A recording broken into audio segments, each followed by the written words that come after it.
Are you ready to unleash your creative razzle-dazzle? Then join the Canary Cry new stock producers and make some refrigerator art for the show. Show your support with your talent at canarycry.party. Your mom will thank you.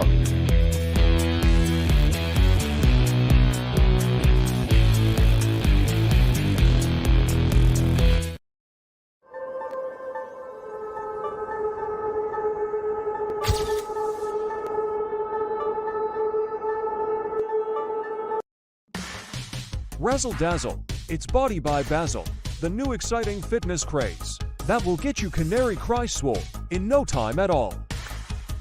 Just listen to these quotes from our participants. My muscles are huge. It's all or Nephilim. You'll be an apocalypse warlord in no time.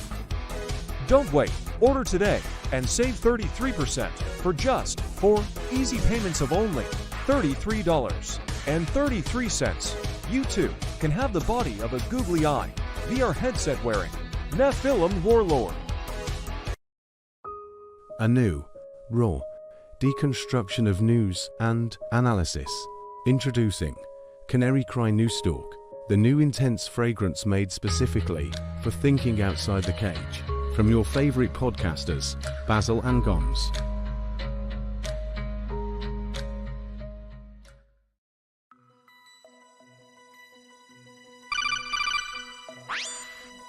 Gons, can you hear me? I'm hearing reports about a prototype Flippy arm. Don't tell me. Flippy is coming for our jobs. That's right. You know what this means. Yeah, it's wake-up time.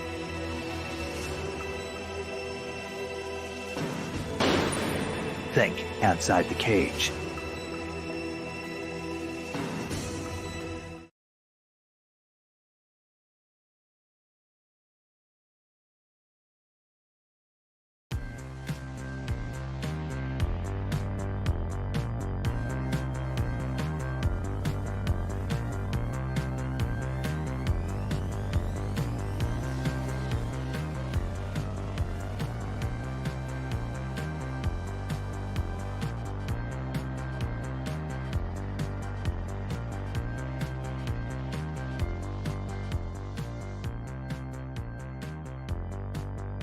All right, can you guys hear me? I can't tell if this is working or not. Chat, if you're on Rumble, if you're on YouTube, let me know if it's working. I'm testing out to see if I can live stream on all the platforms where we live stream, which is Rumble, Kick, Rockfin, Odyssey, YouTube, X, and I am seeing if I can run this episode on Spaces at the same time. I don't even know if it's possible. Well, let's see. Let's find out. Basil's out today. I'll explain what's going on in a moment. Yeah. Trying to do a whole bunch of things at once here. Text message is out. Email is out.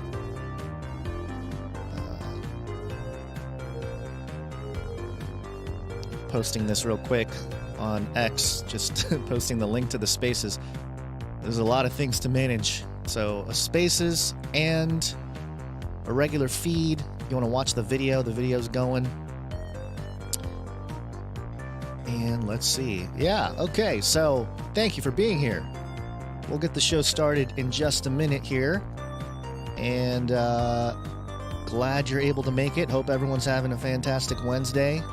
It is Wednesday, my dudes, and running this show solo this episode, which was not expected, but that's okay. Things happen.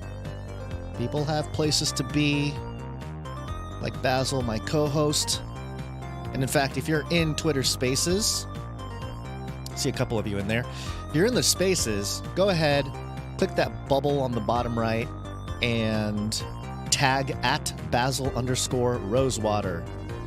Trying out this method of trying to get people's attentions and trying to get the attention of my co-host. So let's do that. Okay, what do we got? We got a few more seconds here. Hope everyone's having a wonderful day. Text messages are out. So if you, maybe not. Hold on. Okay, sometimes this thing can be a little finicky. All right, let me see if I have to redo this text message here. Running out of time. About a minute left of the countdown music. All right, here we go. Let's try this. Oh, no. Okay, well, it's not working out too well. Oh, there's always something. There's always something that stops working and fails. Gotta love technology. Gotta love social media. All right, here we go. I'm trying this again. Come on, Textly. A little machine. Okay, well, I ran out of time. I'm going to go ahead and play this pre-show prayer from Anthony H., and then we'll get the show going. Hello, guys. This is Anthony H. Just want to say we love you, thank you, and a little prayer.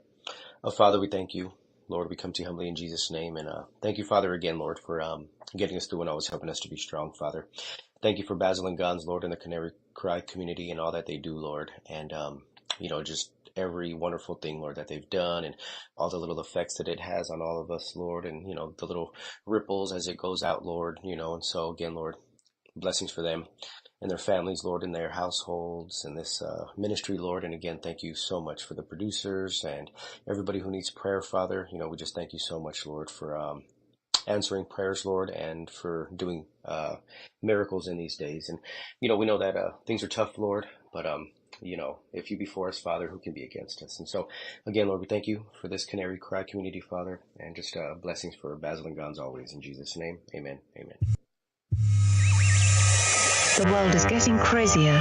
People are acting more and more insane. The end of the world is tomorrow. Tomorrow. There's only one thing to do when the world is falling apart. Listen to Basil and Gons as they discuss this week's news and events through the lens of Bible prophecy.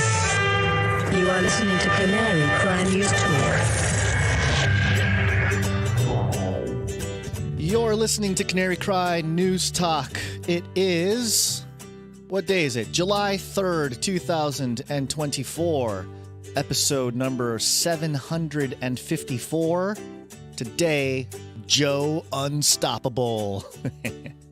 My name is Gons. Basil's out today. But it's okay. I'm here. I'm the director of the Age of Deceit films, your favorite Asian provocateur for Christ, live to tape from California, the land of New Scum, to bring you the best news, which is the gospel message of Jesus Christ, while reporting the egregious with a well-rounded, biblically grounded take on world events. And today's emergent phenomena, unstoppable. Joe is unstoppable. We'll talk a little bit about that today. So before we do anything today, if you follow us, last week we had to run an early Wednesday episode because I had a dentist appointment and I scheduled the dentist appointment. Actually, I did. My wife did, and I couldn't really get out of it. And Basil was giving me a little bit of a hard time for scheduling a dentist appointment on a show day and how he is so much better because he suffered for a couple weeks to make sure that his dentist appointment after he cracked his tooth is not on a show day. Well. Basil texted me last night and said, hey, I got a dentist appointment tomorrow. It's at a really bad time. Might have to skip out. So I said, okay, no problem. Run the show solo, not an issue. But don't go too hard on Gons, don't go too hard on me. Might come back to bite you if you have any teeth left after all this. So anyway, that's where Basil is. He's in the dentist chair. Who knows? He might be listening right now. I mean, he could be just tuning in from his dentist chair. And also, for those of you who are listening to the RSS feed, a little experiment today. I'm running the show live, obviously. Normal video, everything's up, especially on X and Rumble, YouTube. It looks like we're doing good. We're on Kick, we're on Rockfin, we're on Odyssey. And also, I'm streaming the audio to X Spaces on my page. And actually, I forgot to do all of my extra social media duties. As once we go live, I usually click on some things and share things and stuff like that. So I need to do that as I talk here. So, and if you were around yesterday, or if you are listening to the RSS feed, you'll see that there was an X Spaces published on the RSS on both Canary Cry Radio and Canary Cry News Talk yesterday. And it was a great Spaces. I think we're going to really lean in and do a lot more Spaces because it's just easier to get people to hop on stage and chat. And I was able to have a conversation with a couple of knights. Sir Darren was there, and Sir Dylan was also there, and they both hopped up on stage. We had a little conversation. It's a great way to actually have conversations. It is public and everything, but with our producers who have been with us for such a long time. So it was a really cool experience. Go check it out if you haven't, and make sure to get an X account. If you don't, then you may miss out on some of the live X Spaces stuff. And I am trying to build up, and I've been praying about it, to build some kind of unified front thing going on X where we can make a little noise and present ourselves in a unified manner. So, all that said, let's play real quick the disclaimer. I guess we're on YouTube, so we have to play the disclaimer. There's a few different versions of the disclaimer now. I don't know which one we settled on, but let me just play one of these to get things going. It's the short version of the second disclaimer video. There's like a third tribute disclaimer video, music sound thing. We're just gonna do the basic one, or not the basic one, but the. All right, never mind. I'm just gonna play the disclaimer. This is not the greatest disclaimer, no. Just a tribute to a message we let go. They didn't listen, but we'll play it loud. Our anthem, we shout it proud. Through the static and the noise we fight, our voices lost, but our hearts ignite. A disclaimer forged from rock so pure, yet silence now, but our spirit endures.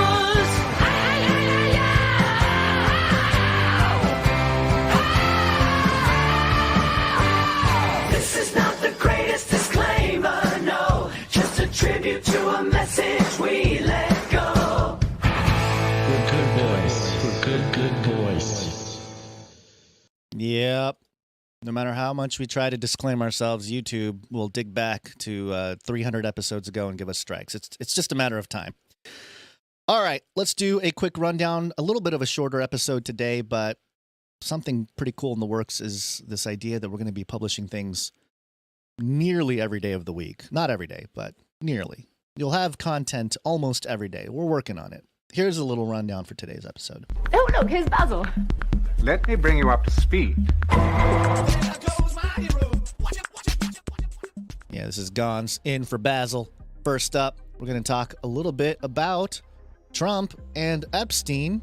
Some new documents were released, and there's some stuff to talk about concerning Trump and Epstein, apparently. I mean, we've known about some of the history, but the documents are released. Some new ones, and it's melting down all the people. We'll see what that's all about. And then we'll touch back on Joe Biden just because it's sort of the big talk. Everyone's talking about Joe, and the Democrats don't want Joe anymore. But man, is Joe resilient. Joe is unstoppable. And then we'll do a Flippy update. And this Flippy update is truly a throwback to one of the first Canary Cry things that we ever published back in 2012. We talked about, I don't know if we used the word organoids, but that's what they were. They were little brain cells on microchips, and we were discussing it from a movie called Technocalypse. But here we are again. Brain in a jar biocomputers can now learn to control robots, which is interesting. It's nothing new, but seems to be hitting the news wire.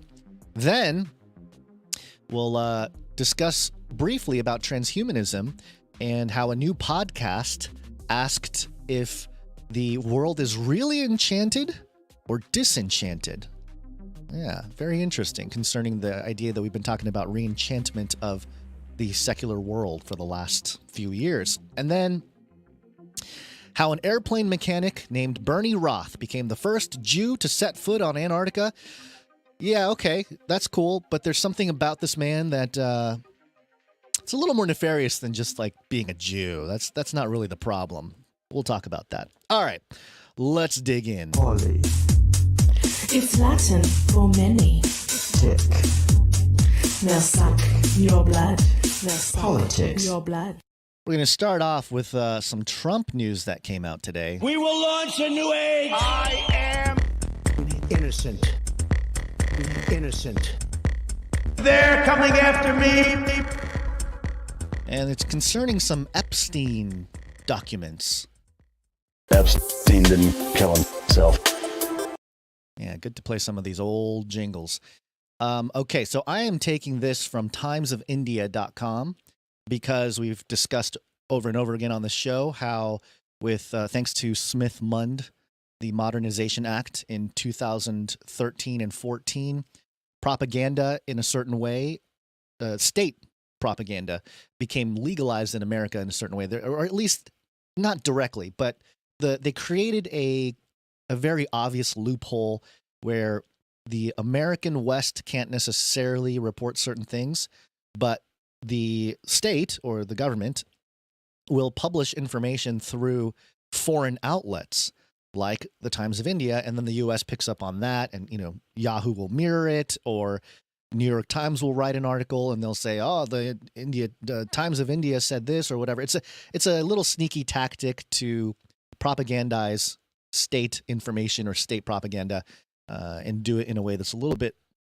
bit confusing if you're not paying attention. If you don't know how everything works under the hood, you might think it's just a genuine piece of news, but we know a lot of this news is propaganda. It is social engineering and everything else. So, all right, the headline here coming from timesofindia.com. Before marrying Melania in 2005, and that's in quotes, what new documents claim about Trump Epstein? All right, so now everyone's focused on Joe and how old he is. Well, the old Epstein Trump card has been played again. New documents, which were unreleased so far, claim that Donald Trump and Jeffrey Epstein were closer than it was believed. Transcripts show Trump called Epstein many times between 2004 and 2006.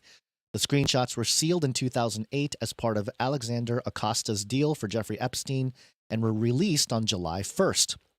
The fresh revelation has an anti-Trump camp up. The fresh revelation has the anti-Trump camp up in the arms ahead of the election. I think this is Times of India making a little mistake here. They're up in arms. Up in arms, Times of India, not up in the arms. I was about to do a India. Well, I'll just go ahead and do it. It's the Indian population. The English doesn't necessarily sit well a lot of times with them, and they're just sitting there. The anti-Trump camp is up in the arms. They're up in the arms ahead of the election. Quote, Trump's name appears over and over again on Jeffrey Epstein's message. Okay, pay close attention. This is a quote. All right? This is how they do it. They quote individuals. They'll tell you who they quote in a second here, but just remember, this is a quote. This is not the documents. Quote, Trump's name appears over and over again on Jeffrey Epstein's message logs in the grand jury docs released this week. It is also undisputed. Trump's name appears 7 times on Epstein's private jet flight logs that Epstein flew on Trump's jet with a young girl of indeterminate age. Girls who Epstein trafficked worked at Mar-a-Lago. A girl Epstein trafficked mentioned visiting Trump's casino in a recently released deposition transcript. Trump said Epstein is a great guy who likes girls on the younger side. Trump frequently, quote unquote, partied with Epstein. This is all like one sentence. There's a couple periods in there. Let's see. Trump wished Ghislaine Maxwell well at her criminal trial, and someone who testified under the pseudonym Jane Doe at the Ghislaine Maxwell criminal trial stated that she was introduced to Trump by Epstein when she was 14 years old, end quote. A user posted on X. Thanks, Times of India, for not summarizing the documents, but just quoting a user who posted on X.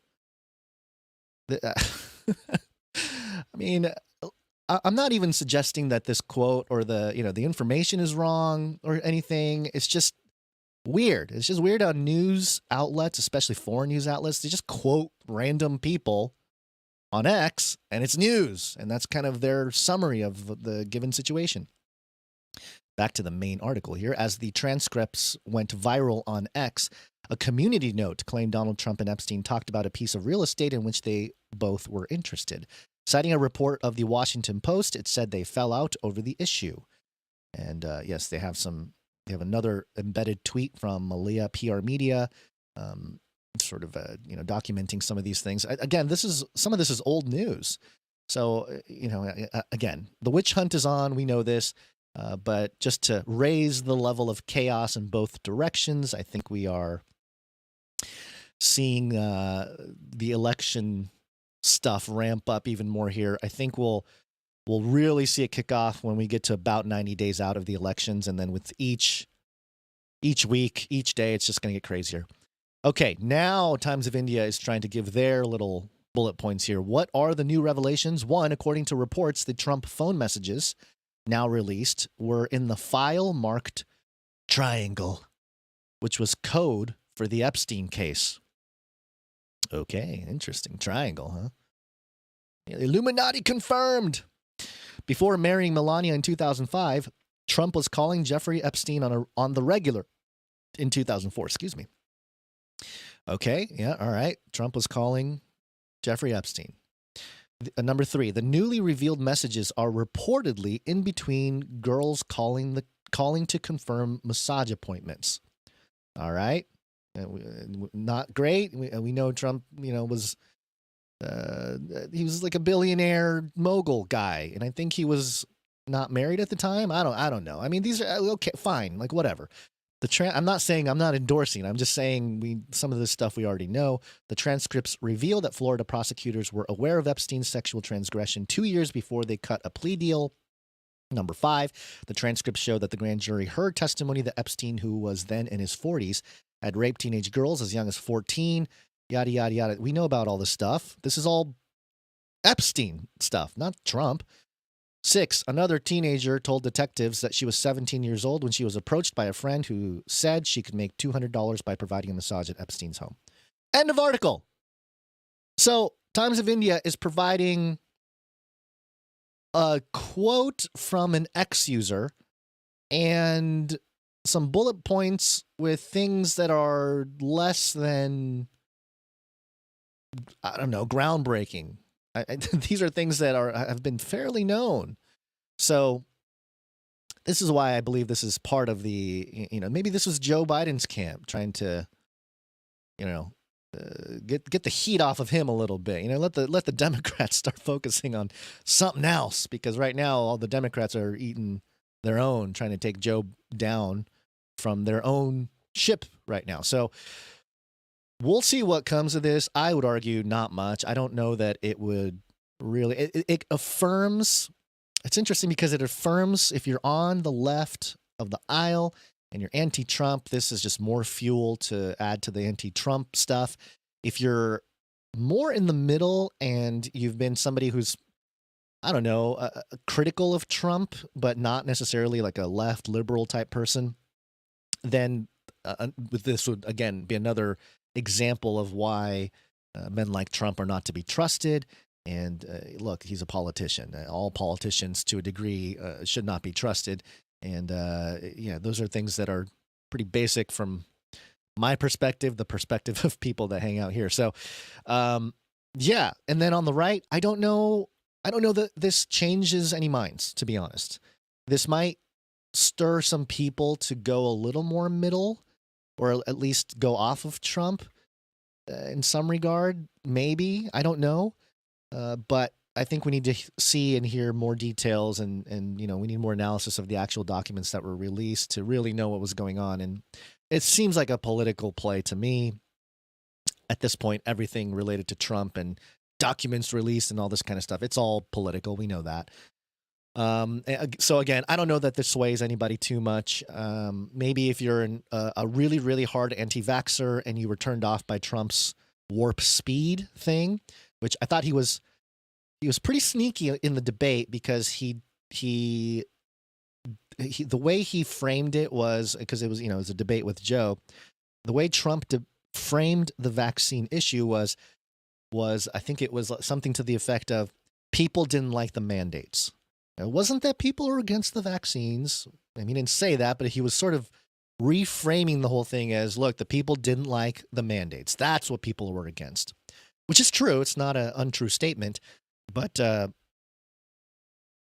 I would argue it also fired up just your anti-vaxxers that existed prior to COVID, which I know it's hard to believe for some people, but yes, anti-vaxxers did exist prior to COVID. And I think they were very disappointed with Trump's warp speed thing. And maybe they're the ones that are voting. They're going to vote for RFK Jr. or something like that. And maybe that's the play. Maybe they're trying to get both sides, the Republican side and the Democrat side, to lean in more on RFK Jr. Who knows? I doubt it, but it's another possibility. So just keeping an eye on this stuff. I don't have much more to say about it in terms of the Epstein and Trump thing, other than to say that the more, of course, the sentiment being that we have documents of, I mean, we, the public, but also the authorities have a list of people who literally flew to the island and did horrific things. And those people are fine. They're immune. They're no problem. But when it comes to Trump, of course, there's the witch hunt type of deal. And, you know, we know that this whole politics thing is a scam. It's all kayfabe. So you got to have a good guy, you got to have a bad guy, you got to have your teams. And so a story like this just continues to add fuel to the fire when it comes to the two sides of politics, which is still the same ugly bird, if you ask me. And speaking of which, let's talk about Joe real quick. Armageddon's on the way. Got hairy legs. Got the Joe. Got hairy legs. Got hairy legs. Hairy. Got hairy legs. Hairy COVID. Get vaccinated. Yeah, we've had a whole bunch of Joe ISOs from early in his presidency, and I haven't been keeping up with adding any new ones because the flubs were, I mean, it was literally every single time he speaks publicly, there's one or two moments where he's saying ridiculous things or he's, you know, mumbling and whatever, which is kind of funny because now I play some of these clips back, and I think Joe was, he was a little bit more alert. He was more able to articulate certain things, you know, things like this. This is not about freedom or personal choice. He's got some juice in his voice there. You know, his threats were a little bit more, I don't know, just less shaky. We will hunt you down and make you pay. Of course, he was still flubbing all kinds of stuff back then. But here we go. We have the story here coming from CNN. The headline, as Biden digs in, some top Democrats want him out of the race this week. This week, folks. I love this. CNN starting the article out. Defiance has become as much a part of Joe Biden's psychology as Delaware. Joe Biden, the defiant one. But as the president and his inner circle dig in following his disastrous debate performance last week, a growing number of Democratic leaders are saying they want him to step aside for the good of the party and the country. Democratic Representative Lloyd Doggett, is that how you say it? Doggett of Texas was the first to break ranks. Quote, I represent the heart of the congressional district once represented by Lyndon Johnson. Under very different circumstances, he made the painful decision to withdraw. President Biden should do the same, Doggett said in his statement Tuesday. Quote, there's a large and increasing group of House Democrats concerned about the president's candidacy, representing a broad swath of the caucus, end quote. Another House Democratic lawmaker told CNN on condition of anonymity to speak candidly. Quote, we are deeply concerned about his trajectory and his ability to win. We want to give him space to make a decision to step aside, but we will be increasingly vocal about our concerns if he doesn't. That's a threat. They're threatening Joe. We will hunt you down and make you pay. I'm curious what they're going to try to pull off here, to be honest. It won't take much. I mean, like a banana peel would do it. You know, he's a fragile old man. I'm kind of concerned for Joe's well-being. I mean, obviously, he's an old man. He's fallen apart, and he can't keep a sentence together. He can't really present himself in a way where he's instilling confidence, and not just the Democrats, but just people in general. Your random normie American who doesn't pay attention to politics, they're even looking at Joe saying like, "Dude, you're old, man. Step down." So if he doesn't, which he doesn't seem to want to, I'm very curious what the lengths at which the Democrat leadership will go to take him down. And clearly, it might not be kosher to use tactics they use against other political opponents, whether that's, who knows? I mean, it'd be great if there was an Epstein document that comes out with Joe, but I don't think Joe knew what was going on with that stuff. He's more of the, Ukraine stuff that is really incriminating in terms of publicly available information. Back in 2013, 2014, using bribes and protecting his son and all that kind of stuff that we know most people are up to speed on. And it says here, Biden is expected to meet Wednesday, that's today, with Democratic governors and congressional leaders, the White House said Tuesday. The announcement came after CNN reported that some governors expressed concerns about the president's debate performance. The governors, one source said, were worried about going public with their concerns out of fear it would lead Biden to digging in further. I love it. The Democratic leadership are able to say things anonymously to CNN to protect themselves, but also because if they go public, Joe might double down. Joe and Jill might double down, and we don't need that. CNN talked to more than 24 current and former Democratic officials, as well as donors and longtime Biden allies, all of whom spoke on condition of anonymity to avoid alienating Biden. I think it's hilarious that CNN is basically saying publicly, this is a public story, obviously, publicly stating, yeah, they're going behind Joe's back. The leadership is going behind Joe's back. They're telling us how they feel. And there will be consequences, Joe. Joe, we're talking behind your back, buddy. Just step down. We don't need you to do this anymore. Many of these people say they have already made up their minds that the president should quit his campaign, a decision some of them think he needs to announce this week. They've held off going to Biden directly, hoping he would make the decision himself, but patience is wearing thin. Multiple Democrats told CNN amid signs that Biden has taken no steps to seriously consider the mounting concerns. He is poised to travel to swing states this weekend, aides said, a sign that he has no plans of changing course. On Tuesday, ABC News announced Biden will sit down with George Stephanopoulos for his first TV interview since the debate, with clips airing on Friday. Initially, there was hope that the president's family would convince him to step aside, given how badly the debate went. However, at the Biden retreat Sunday at Camp David, it became apparent the president's family rallied around his decision to continue his campaign, blaming staff for his missteps. That's a low blow, Joe. Come on, man. Blaming his staff? Come on. If you're going to be the leader of this country, for anybody out there who's going to be a leader of anything, but especially of this country, allegedly, or if you're going to, play the puppet master or the puppet man, or the puppet of the social engineers, you better be able to have a little bit of self-accountability publicly. Like the fact that Joe won't come out and say, he tried to do that thing where he's like, I may not speak as well as I used to, and I tell the truth, and all that. All those drugs kicked in when he was doing the rally the day after. But that's not accountability. He's still not really saying like, yeah, I didn't do great in the debate. That's what the Democrats might even have a little bit of a soft heart for Joe if Joe comes out and says, yeah, I'm old. The debate didn't go well, but I'm going to do my best. We're going to keep pressing forward. That might do better than the staff. It's the staff. They're the reasons why things went bad, which is just, it's so, I don't know. It's just a terrible thing. Quote, one word you know about Biden? Stubborn. said one senior Democratic official who has publicly supported Biden in the past, but who privately thinks he needs to step aside. Quote, they're trying to give him the space to realize what a disaster this is, end quote.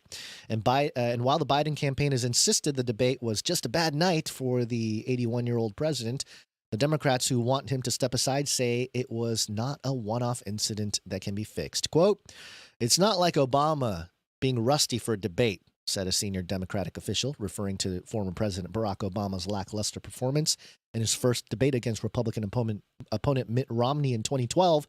Quote, Biden might be able to survive this if this was the only incident, but it won't be the only incident,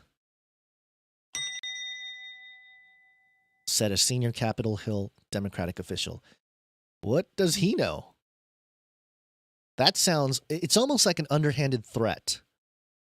You know, it's an anonymous Democratic official from a senior Capitol Hill Democratic official who's, I mean, there's not that many of them, are there?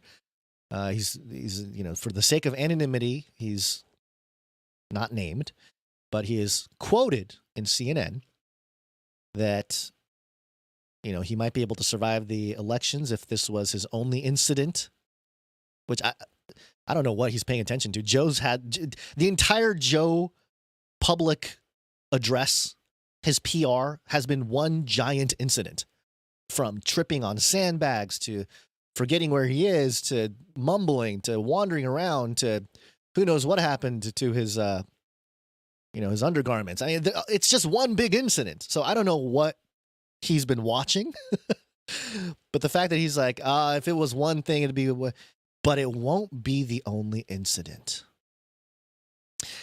I think this is just a speculation based on some of these quotes here.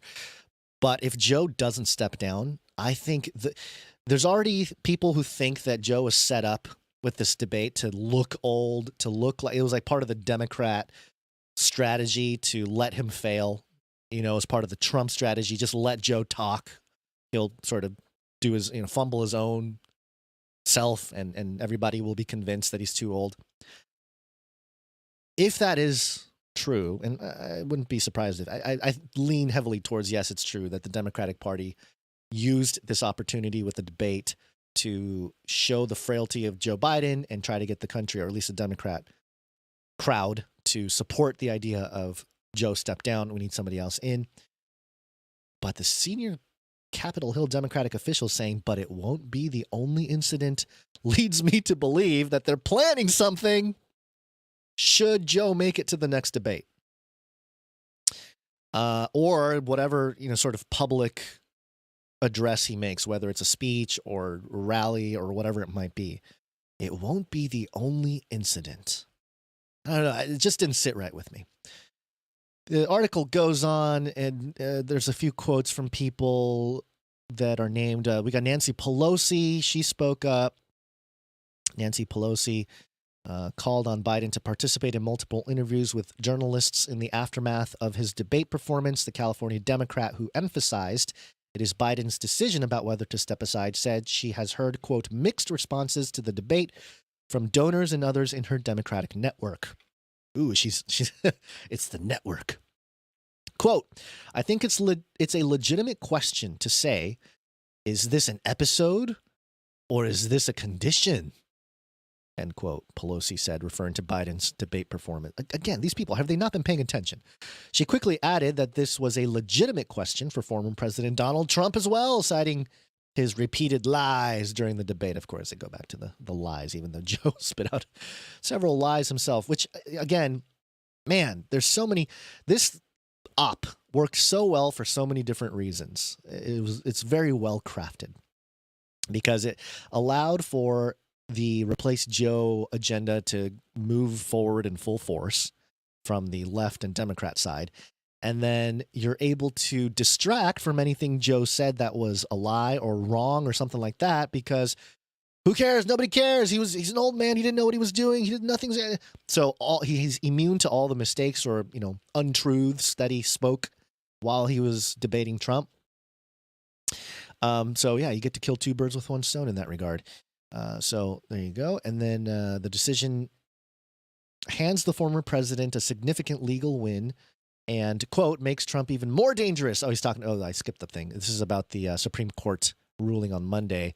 Again, CNN spinning it, saying that it's going to, make Trump a tyrant type thing, which we covered that on Monday. So there you go. There's not much more I want to read. This is a long article, obviously. There is a section, no clear fix. The same small insular inner circle that has guided Biden to this point is handling the fallout. Few familiar with how the members of that circle work believe it would be possible to force any of them out. That it would be possible. Still, top aides at the Biden campaign and the Democratic National Committee have spent the days since the debate on a constant churn of calls. Several people involved say that many of those calls have started badly, but ended at least somewhat better. Okay. The call started off badly, ended at least somewhat better. Weird. And the Biden campaign on Tuesday announced that June was its best fundraising month ever, with $127 million banked, with almost a third of it raised since the debate. I mean, how do you argue against that? Hey, Joe's old, we need a replacement. Yeah, but look at the cash. Look at the cash coming in. $127 million. Most of it after the debate. Who are the Democrats out there sending in money after the debate? Oh yeah, he's getting old. He can't hold a sentence. He can't stay up there. We got to end the debate a half hour early. Give him $1,000. He needs $1,000. He needs stronger drugs, whatever it is. I still would like to see Joe be outfitted with Neuralink and be the first cyborg presidential candidate. And, he's able to pull up facts right there in his brain. That'd be cool. Biden campaign chair Jen O'Malley Dillon on Monday evening told members of the campaign National Finance Committee that the team is, quote, clear-eyed, not Pollyannish, end quote. Two participants on the call told CNN. She did not telegraph anything about Biden's plans other than full steam ahead. There he goes. There goes Joe. He's going to keep pushing forward. And I'm concerned about Joe's safety, to be honest with you. And they can make it look like any old thing. Just a slip. Maybe he... Yeah, I mean, man... I don't want to speculate too much, but it just does not look good for Joe in terms of the powers that be on the Democrat side wanting to replace him, and even maybe making some veiled threats, I would argue. Anonymous folks in the chair of the Democratic campaign. What was it? Democratic official. Let me get the language right here. I lost it. Oh, senior Capitol Hill Democratic official. Yeah, there you go. It won't be the only incident. There shall be other incidents. It sounds like the evil puppet master. AP also reporting a similar thing. Pressure is building on Biden to step aside, but many Democrats feel powerless to replace him. They're powerless. And it's crazy that AP, they are even using the classic sort of Joe, mouth a little bit open, staring off into space. That's their header. It's not Joe smiling. It's not Joe giving a thumbs up. It's Joe looking like a man suffering from dementia. And we said it was elder abuse when he was elected. And man, is it elder abuse now. Don't you think, Joe? Keep yapping, man. Oh. Yeah. The flubs were always there. I'm gonna play some of the fun ones. Yeah, we need Corn Pop back. That's one thing. And Corn Pop was a bad dude. And then remember the variants? It's called the Omicron. The Omicron. It was actually Omicron, but Joe said it was Omicron. What's this one? I don't remember this one. I'd be a winner. That's right. Oh yeah, he said I'd be a winner. Not really. Trailed off. Is this the longer version? It's not about him. It's not about me. I'd be a winner. Not really. I'd be a winner, not really. So weird. So weird. This is the United States of America, for God's sake. Stink minority. I've ordered more pills than anyone in the world. Think he needs more. Think somebody. Oh, that could be it right there. Maybe they put some fentanyl in one of his pills. They all want to share their data. Yeah, at least he's not whispering anymore. That was weird. You know, at the very beginning where he whispered stuff, how they all want to share their data. What was the other one? Get vaccinated. I thought there was one more. There was like three whispers. It's I wrote the bill. I wrote the bill. That's right. That's right. You know, there's something to be said about maybe he should whisper more. Maybe that'll at least I don't know, get people to lean in as they listen to Joe. I do want to play this clip. I didn't play this clip last episode. We had so many clips from CNN and the debate itself and the aftermath and everything. But I wanted to play this because this is John King. Again, this was that panel right after the debate. And again, just to reiterate what we talked about on Monday, as soon as the debate was over, CNN went right into, we need to replace Joe, the agenda. That thing was just ready to go. Boom, boom. And I didn't play this clip because we were just so heavy on clips that day. I will play it now. And I think it's indicative of what at least some of the Democrat leaders are telling some of these reporters and stuff over at CNN. She has great appeals. Does she have weaknesses? Yes. Oh, by the way, he's talking about Kamala Harris. She has great appeals. Does she have weaknesses? Sorry, let me play that one more time. She has great appeals. Does she have weaknesses? Yes. Do Republicans view her as a liability? Yes. Are her polling numbers great? No. But she has appeal with the pieces of the Biden coalition where he is hurting the most. And when you go into inner city Milwaukee, what do Black Americans say? Where's the vice president? Where has she been? They want the president too, but she's right there. Is she feisty communicator, good on television, and they kept her under wrap for 3 years. Now she's out there busy on the campaign trail. I know in Republican places, you'd beat her up, but in a close competitive race when you need all hands on deck, that is an asset that should have been working for them from day one. And Joe Biden was vice president for 8 years. If there's anyone who should have understood how hard it is to be vice president, how hard it is to establish an identity as vice president, it's him. All right. Did you notice the little quote there where he said, she is an asset? I think that's kind of a giveaway. Let me try to find it. I know in Republican places, you'd beat her up. But in a close competitive race, when you need all hands on deck, that is an asset that should have been working for them. That is an asset. Kamala Harris is just, it's an it, first off, that. And she's just an asset. She's an asset that should have been rolled out much sooner because Joe is a vice president. She's the vice president. They've kept her under wraps for 3 years? What? What do you mean they've kept her under?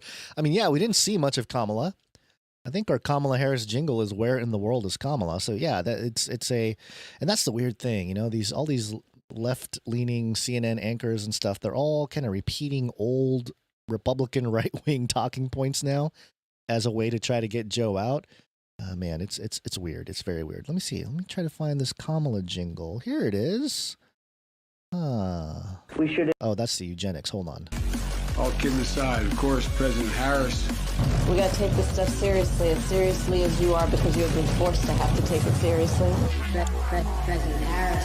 That's right. Joe called her President Harris. Do you remember that? I remember that. And then there's is it this one here? Let's see. I'm trying to find the jingle. Where in the world is Kamala? Yeah. Where in the world is Kamala? What else? Because they're not going to stop. They're not going to stop before Election Day in November, and they're not going to stop after Election Day. Okay. Oh, here's this one. What you doing tomorrow? Oh boy. Can you imagine Kamala Harris as president? It's just the right thing to do. It's about being a good corporate citizen. Aha, good corporate citizen.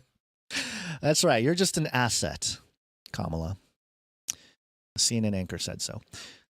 So there you go. I don't know how things will play out, but we told you it's going to be a crazy year. And that seems to be the case. There was, I'm just looking up one thing real quick before we move on. And to double check here. Okay, so I'm just trying to see what the latest stuff is when it comes to mainstream media. And today is, there was a couple days where Michelle Obama was hitting the headlines. And there's certain people who think that they're going to roll out Michelle, even though I don't think necessarily she wants to do it. But, you know, she might get forced to do it based on how things are going. And I bring up Kamala because, yeah, that's as I expected. I for some reason, I don't know, maybe this was just the spirit, but I felt like today they're going to really start rolling out the Kamala thing. And sure enough, let's take a look. I'm not going to read these. I'm just going to do some headlines and, you know, maybe a sentence or two. Mother Jones, Joe Biden or Kamala Harris? Which risk is the better risk? Oh, man. Talk about, hey, this is what it's like to be living in California, folks. All Democrats on the ballot. You got to write in your own Republicans if you want anything other than a Democrat in this one-party state that we live in here, at least I live in. So there you go. Yeah, Joe Biden or Kamala, which is less risky? Interesting. And then let's see. Reuters has this headline: Kamala Harris, top choice to replace Joe Biden if he steps aside, sources say. Yeah, that's interesting. Vice President Kamala Harris is the top alternative to replace U.S. President Joe Biden if he decides not to continue his re-election campaign, according to 7 senior sources at the Biden campaign. The White House at the Democratic National Committee with knowledge of current discussions on the topic. Yeah, they sent a wave of panic, pain and panic, as Van Jones said. Yeah, I could see a Kamala Harris and Newsom as vice president play. I can see that happen. So, hooray. Benzinga, mirrored by Yahoo, they have this headline here. Odds of Kamala Harris replacing Joe Biden as Democratic presidential candidate raised by crypto bettors. Meme coin themed on her surges 126%. I told you crypto's going to get political, but come on, Benzinga. Okay, hold on. Now I got to find out. I know there was a Kamala coin that came out and it pumped, but this 126%. Okay, let me just. Okay. Let me just calm down a moment and explain that I have been an investor in cryptocurrency since 2017. I've lurked in Web3 for a while, for a few years now. I was there in the last cycle and, you know, just sort of learning what it's all about. It's the cutting edge of technology and all this kind of stuff. But it's very, very unregulated. And so you can lose all your money on a really bad gamble. It's like a casino with a lot of the meme coin stuff going on. But especially when it comes to these new coins that are launched every single day, it's out of control. Let me just play the crypto jingle here. Is this a crypto? Crypto? Do I look like I know what a crypto is? Okay, the crypto is called Kama. And I'm going to try something here. There's a few different places where you can actually look at the coins that are being minted every single day. I mean, it's out of control nowadays. It's ridiculous. I'm at a place, it's called Dex Screener. This is where Dex is a decentralized exchange. You can look for Kama. Let me look for Kama. Let's take a peek here. All right, Kamala Harris coin. Let's see. Fully diluted market cap, 14 million.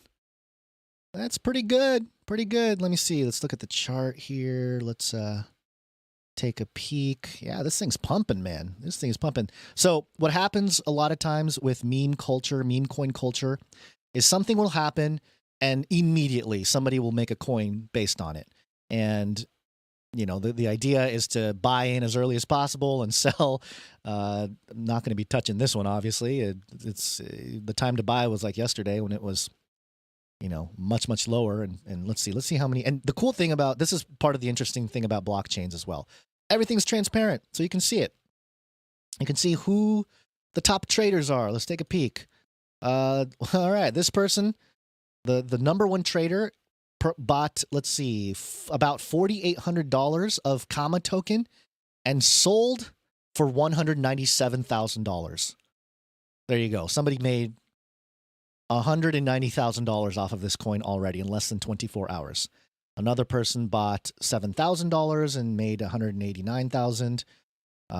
Yeah, so these are people, these insiders, okay? A lot of them are insiders, or not insiders per se, but these developers and, you know, the people that are running these things, it's called sniping. You can snipe the coins as soon as they go public, and you can hold a huge supply of it, and then you can dump on people as they come in.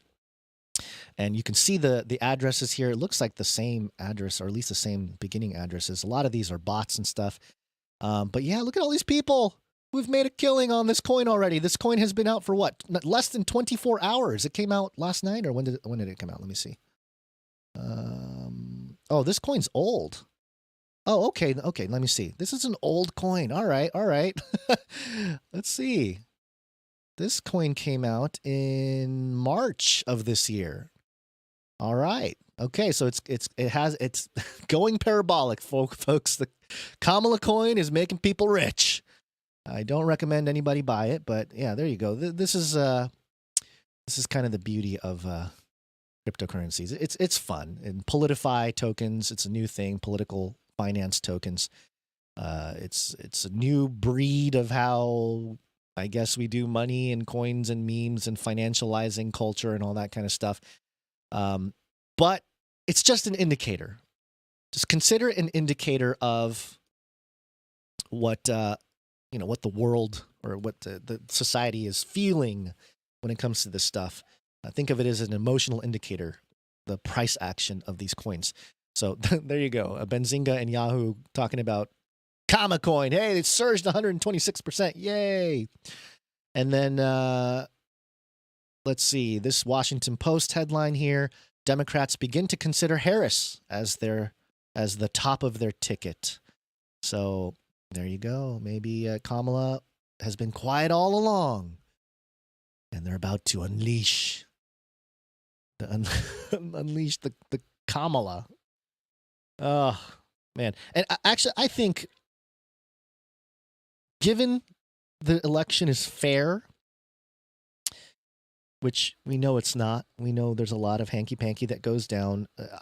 The other part, I get angry about this, and I rant about it often, but we have the technology to do secure elections, to make sure that votes are legitimate and all this kind of stuff. We don't use it. Instead, we use foreign machines or companies, foreign companies and their machines to do the voting, or at least count the votes. And it's a very imperfect system, a very easily corruptible system.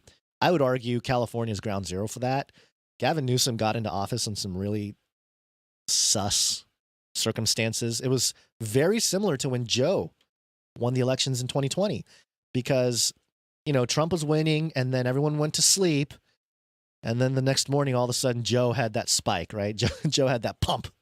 The same thing happened with Newsom. Everyone was noticing that, I think there was a Republican at the time, and Newsom was losing. And then everyone went to bed, woke up the next morning, Newsom had pumped, and he became the governor of California. So it seems to be part of the play. I think Michelle Obama would be the better pick for the Democrats, because it would activate a lot of the young liberals out there that look up to Michelle Obama. There's a lot of them out there. My sister, I don't know if she still does, but there was a period of time where she was all about Michelle Obama, my younger sister. And she went to a big public university and everything else. And so I know there's a lot of Michelle Obama supporters and I think she would have been the better pick, but maybe she doesn't want to do it, and I don't blame her necessarily for not wanting to do it. So they'll go with Kamala, and we know Kamala has she has served her way up the ladder. Let's just leave it there. So maybe she's doing a little bit more servicing to continue to rise in the ranks. And honestly, again, in the context of the elections being a truly fair thing, which we know it's not, I still don't think Kamala would be able to beat Trump. I just don't think so. There's something to be said about right now. You know, the red wave is washing over America, and everybody wants to vote Trump and all this kind of stuff. And maybe the Epstein story is a way to throw a little wrench in that. But we still have some time. I think we're, how many days away are we from the actual election? I think we're like 100 and something days away. So still got a little bit of time. A lot can happen, and it's going to be a ride. It's going to be an interesting ride as we go through the rest of this year. Hold on to your car seats, because I know you guys are all in car seats, because it's going to get wild. All right, let's move on this beautiful Wednesday. It is Wednesday, my dudes.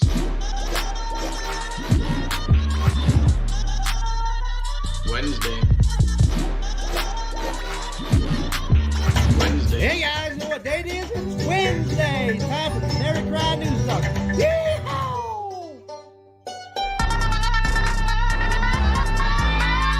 Wednesday, my dudes. It is Wednesday, my dudes.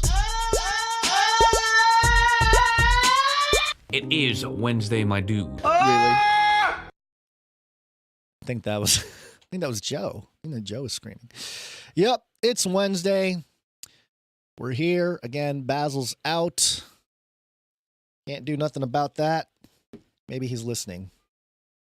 Let's see. Did anybody tag Basil in the spaces? There's only a few people in the spaces here.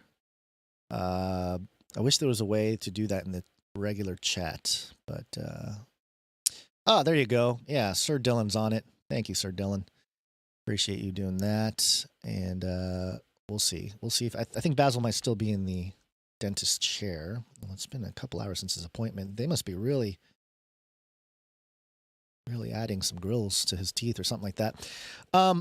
Yeah, I did want to mention that we did do our X Twitter Spaces yesterday, and I went on a little rant about how to survive the divide and conquer tactics that are out there, and grounding it in Scripture, talking about God, talking about eschatology.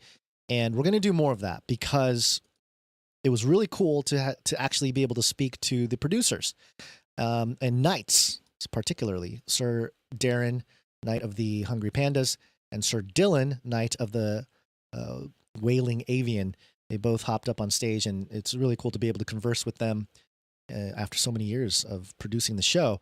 And yeah, I just recommend everybody go get an X account, go follow at Face Like the Sun. It's free to do all that.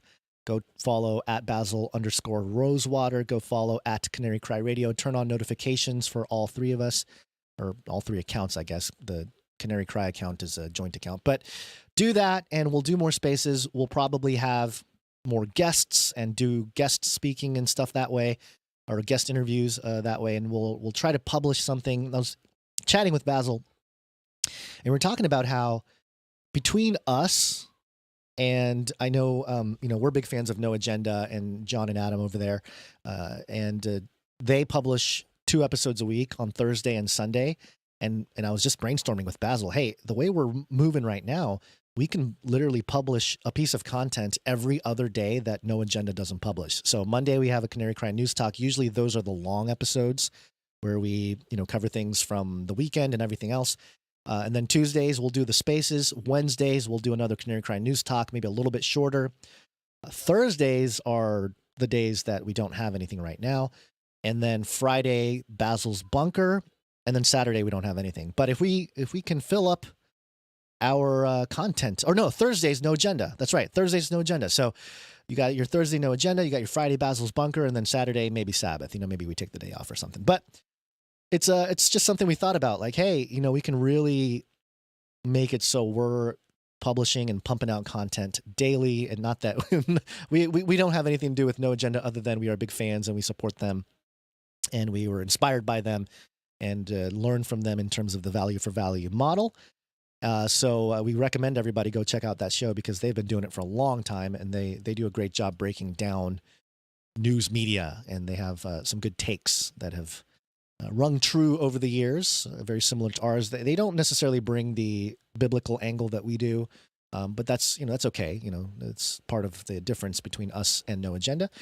But yeah, the Twitter X, I keep saying Twitter, but that's just a habit. The X Spaces is really cool. Really think it's a way to galvanize the community. And so we're going to continue to build on that. And that's why I tried to do the spaces here along with the broadcast live on video. I'm checking it out now. Looks like, yeah, there's a few people in here in the spaces. Title, Heather, Max, Christopher, and Miguel. Thank you guys for hanging out in the spaces. And yeah, thank you to everybody who's in the chat on Rumble, on YouTube, on, I guess, do people really still watch on Odyssey? We always broadcast on Odyssey. I don't know if anyone's watching on Odyssey. Rockfin, we're there. We're actually broadcasting on Kick.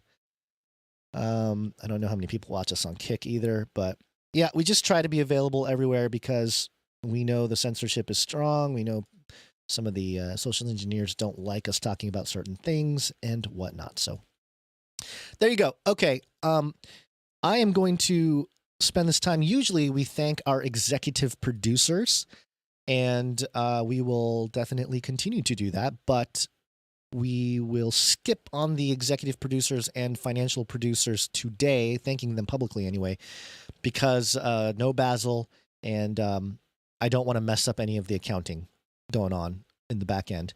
So instead, I want to go ahead and thank our producers coming in with talent. So something that we do here, the way we operate as a podcast, it would be very easy for us to do advertising, to do partnerships, affiliate codes, and there's a way to be successful as podcasters and do all that stuff. And there are many podcasters that are successful having partnerships, having different products, maybe like white labeled products or, information products.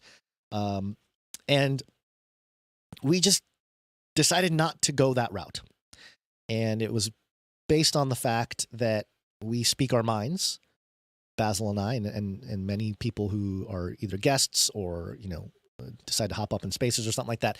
A lot of us have been censored for speaking our mind. And the censorship is not just coming from one side of the aisle.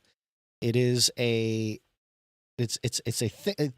common denominator seems to be Christians, specifically believers who are talking about some of the more fringier topics and, framing certain things going on in a little bit more of the fringy eschatological context.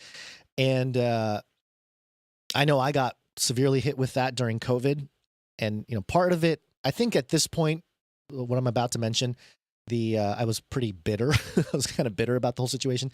I made a video right during the pandemic called The Real Virus.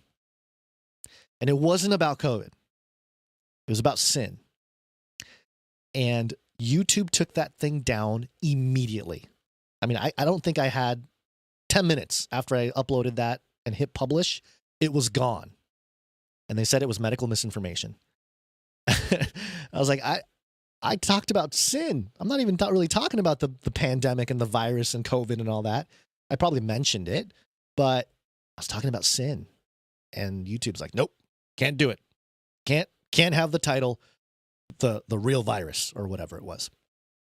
And obviously, if you had advertising partners and deals with big companies or marketing deals or something like that, they would not be happy if you said something and your content got taken down, especially if maybe that was the episode you were supposed to pitch that waffle maker or something, right? Which, by the way, I thought it was hilarious that Joe Biden went to the Waffle House right after the debate, because one of our long-standing ISOs on the show and talking about this issue of advertising, value for value. We isolated a clip from Ben Shapiro years ago. This is way before all of this stuff right now with Zionism and all that was public, and people are mad at the Israel supporters and all that.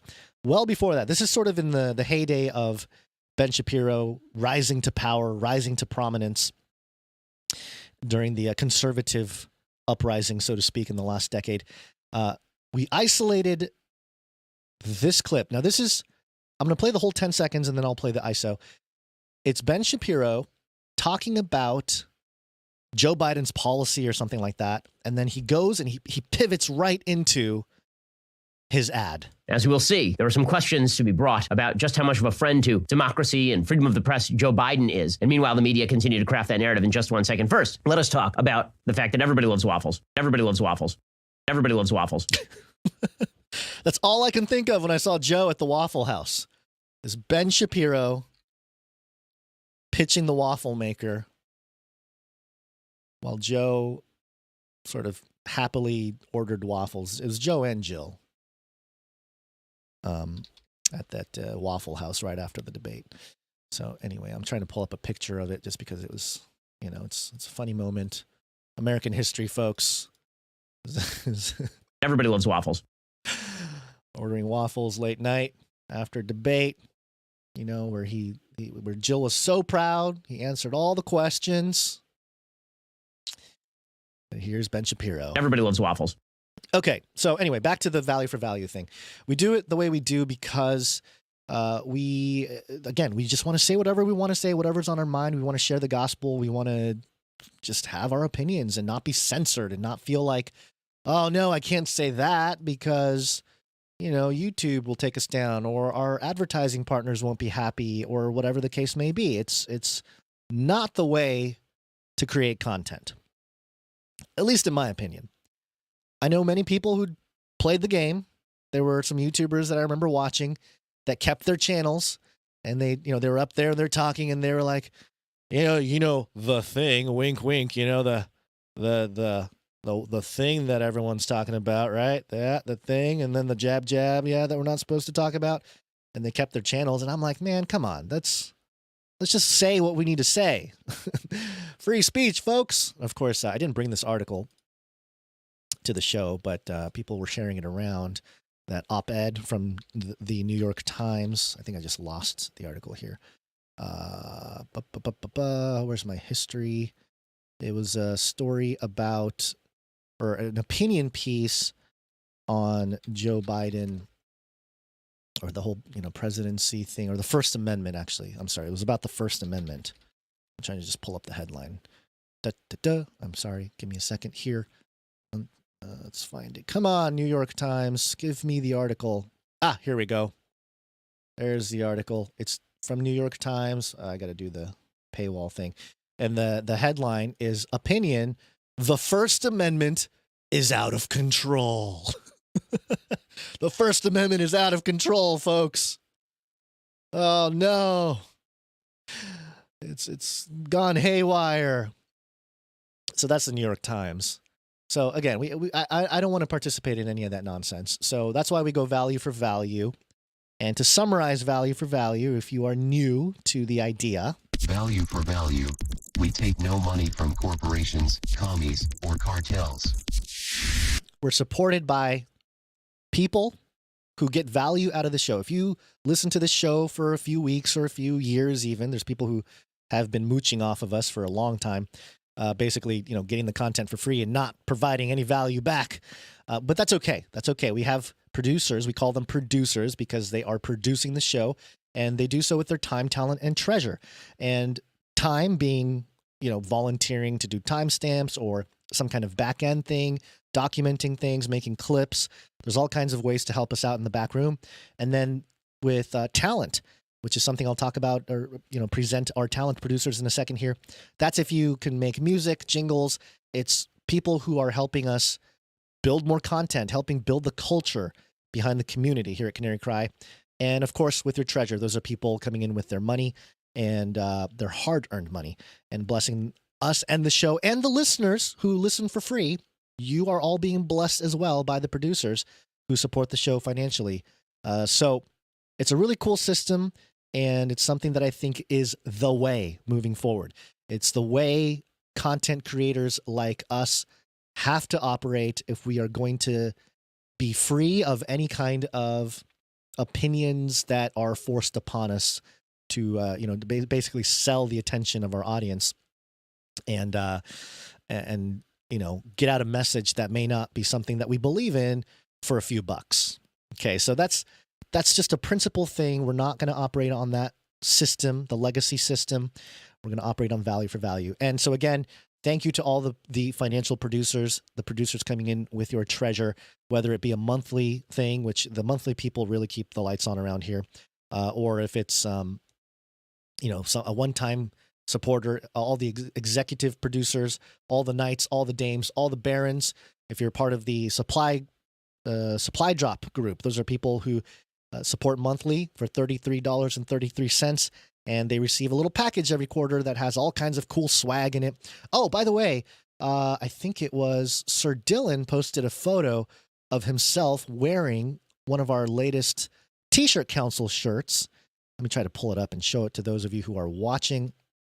And I guess I can throw it into the, I can pin it to the top of the spaces. Oh, I still haven't pinned the actual thing here. Hold on, let's see. I'm getting used to the spaces thing here. Okay, yep. And then here we go. This is for those of you watching. And let me just pull this up for the viewing audience. Yeah, here we go. This is Sir Dylan, Knight of the Wailing Avian. And he posted a selfie, a headless selfie. He looks like he's in a grocery store or something. He's wearing the Beast versus Harlot Revelation 17 news t-shirt that we made. Beast versus Harlot, the final presidential debate, the most important election of our lifetime, again. And it's got the Canary Cry .tube thing there. And Sir Dylan said, I may never take off this shirt. The interactions are golden. I will make a second debut at a citywide fireworks show this evening. That's the way to do it, folks. Sir Dylan, he's a knight of the Canary Cry Roundtable, which means he's provided over $1,000 worth of support over the years. And I think he's on the brink of being a baron. And he's rocking the shirt, and he's starting up conversations about it. We know that word of mouth is the best way to get the word out about the show. So thank you to Sir Dylan for that. And if you want to be a part of that, if you want to have cool t-shirts like that, you can go to canarycryt-shirtcouncil.com. It's $19.84, $19.84 a month. And you get a t-shirt every quarter that you get to vote on. Basil calls these people the most important people in the universe or something like that. So thank you very much to those of you who are producing the show with your monthly support or through some of these different platforms or programs that we offer. And the talent. Yes, helping build the culture behind the community. I want to thank some producers who came in with their art and audio. Audio Productions. One art, please.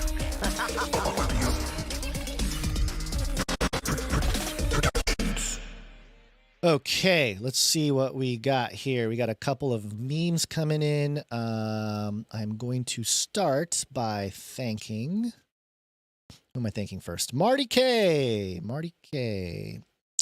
Came in with a note that reads, Hey, Gonzo, I found a track I really want to play sometime, but there are some samples in it in Japanese, so I was wondering if you can translate it so I'm sure I don't play something offensive. It's a clip, 22 seconds, and I added some Burning Man Boy Basil as some content.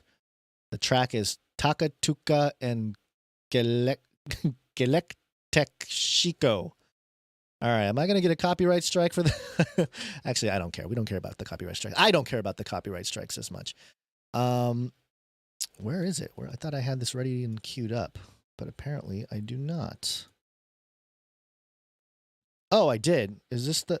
Oh, okay. Oh, now I understand what was going on. Okay. All right, let me see here. It's going to take me a moment to pull this up here properly. I'm going to do that by doing this. Sorry, I got to do this on the fly. Thought I was a little more prepared, but apparently I was not. Okay, let's see how this works here. I'll bring this to stage, and here's Basil.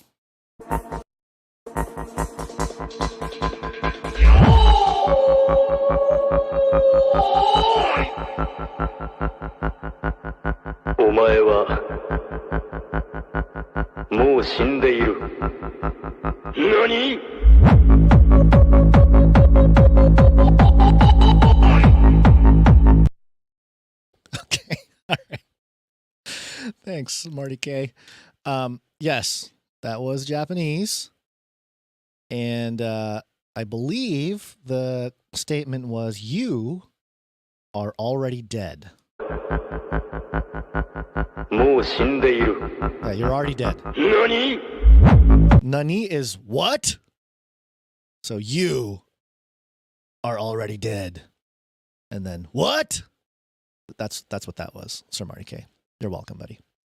You can leave the check in the mail there. All right, thank you, Marty. Thanks, Marty K.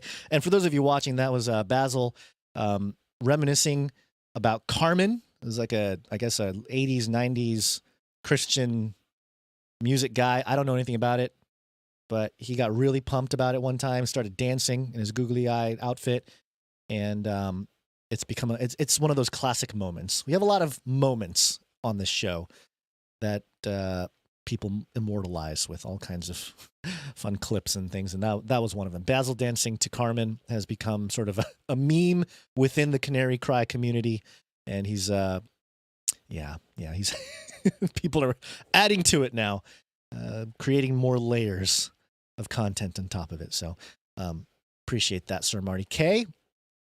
Next up here we have Warrior of Yah. Warrior of Yah coming in with a couple of memes as usual. Let me pull these memes up. Okay, let's do the note first. He says, Shalom, Canary Bros. I think he meant shalom. Want to thank you guys again for all your hard work. So very thankful to get the news in this humorous style and from a couple of brothers in the faith. Keep at it, and may the Father continue to bless you and allow you to see the blessings that you miss. Well, thank you, Warrior of Yah. I appreciate it. Lately, it's been, I feel like I'm reminded of the blessings a lot more recently. In times of trouble, you know, we are reminded of all of our blessings, and it keeps us going. P.S. I'm glad Gons brought back up the weird guy, quote unquote, in the background of that Flippy video from a few weeks back. I wanted to do this meme, but it didn't make the cut. I don't want my best buddy Basil thinking I only pick on him. And it's this first meme here. It's the classic meme of the guy in the office holding a cigarette in his right hand. He's looking a little crazy. His eyes are a little crazy. Looks like he hasn't slept in a while. He's in his short-sleeved suit with the tie, or not suit, but the nice collared shirt with the tie, and he's pointing. He's got his other hand on the wall, which is covered with paper, and the red strings connecting different elements together. He's figuring it all out, and on the captions at the top it says "Gons." When he sees a pasty white human figure in a Chinese Flippy factory, which I am very alarmed that Basil didn't think it was weird. Like, he didn't think it was weird. I'm going to try to find that picture right now because I need to show it again. That was seriously one of the weirdest things ever. So what's being talked about here, basically, there was an article that we covered. It was a Flippy update a couple weeks ago, maybe a month ago. And it was about these Chinese robots in like a Chinese car factory. And it was something about safety. It was like, to be safe or doing something or other. I forget the exact context, but yeah, they were talking about how there's still humans and, people are still helping and whatnot. But then we started looking at the video, and there were some people walking around in the background. But then there was this one guy who, I don't know, maybe it's a video thing that happened, or I don't know, something happened. And this one guy in the background, it was like the creepiest thing ever. His face was like if you ever seen the movie Powder, you know how the guy's face was all white and like not like you're a white man, like a Caucasian. No, this is like pasty white, like covered in powder kind of white. It was weird, man. I can't find the photo. I'm not going to be able to find it right this second, I don't think. I try to go into the archives here and see if I can find that screenshot, but I think actually, hold on. I'm curious now. I'm on the hunt. If I'm not mistaken, Stephen S. did a report, or not a report, a microfiction on this article last time, and I think he left the link to the story in his... Yeah, he did. Okay, great. I'm going to pull it up real quick. I want to show you guys, because I don't think I'm crazy. I don't think I'm crazy with this. Okay, the story was from The Sun, the Irish Sun, and it was Rise of the Bots, watches AI robot humanoids make sure cars are safe to drive as they replace human inspectors in Chinese factory. I'll play the video here. I'm trying to find that spot. It's one of those like text videos, or they're showing stuff, but then they, just show video footage. There it is. There he is. That is the creepiest thing I have ever seen. Okay, hold on. We're going to zoom in here. Oh no, the little exit button is there. Move away, exit button. Here we go. Okay, I'm going to take a screenshot of this. Zoom it in. Take a screenshot. Okay. And now I am going to share that screenshot with you all. And I want you to tell me, for those of you watching, if you're not watching, maybe I need to post it in Twitter, just a Twitter post so I can paste it up there in the spaces. Or if you're in spaces, just go to the pinned post on my account. Oops, sorry about that. Go to my pinned post on my account, and you'll be able to see what I'm talking about here, because I'm about to show it on screen right this second. Gotta love this stuff as I do it live. Okay, here it is. Here's the zoomed in. Oh no, it's so small. Okay, I'm gonna try to. It's a little pixelated because, he's really small in the background. But what is that? It's the creepiest thing ever.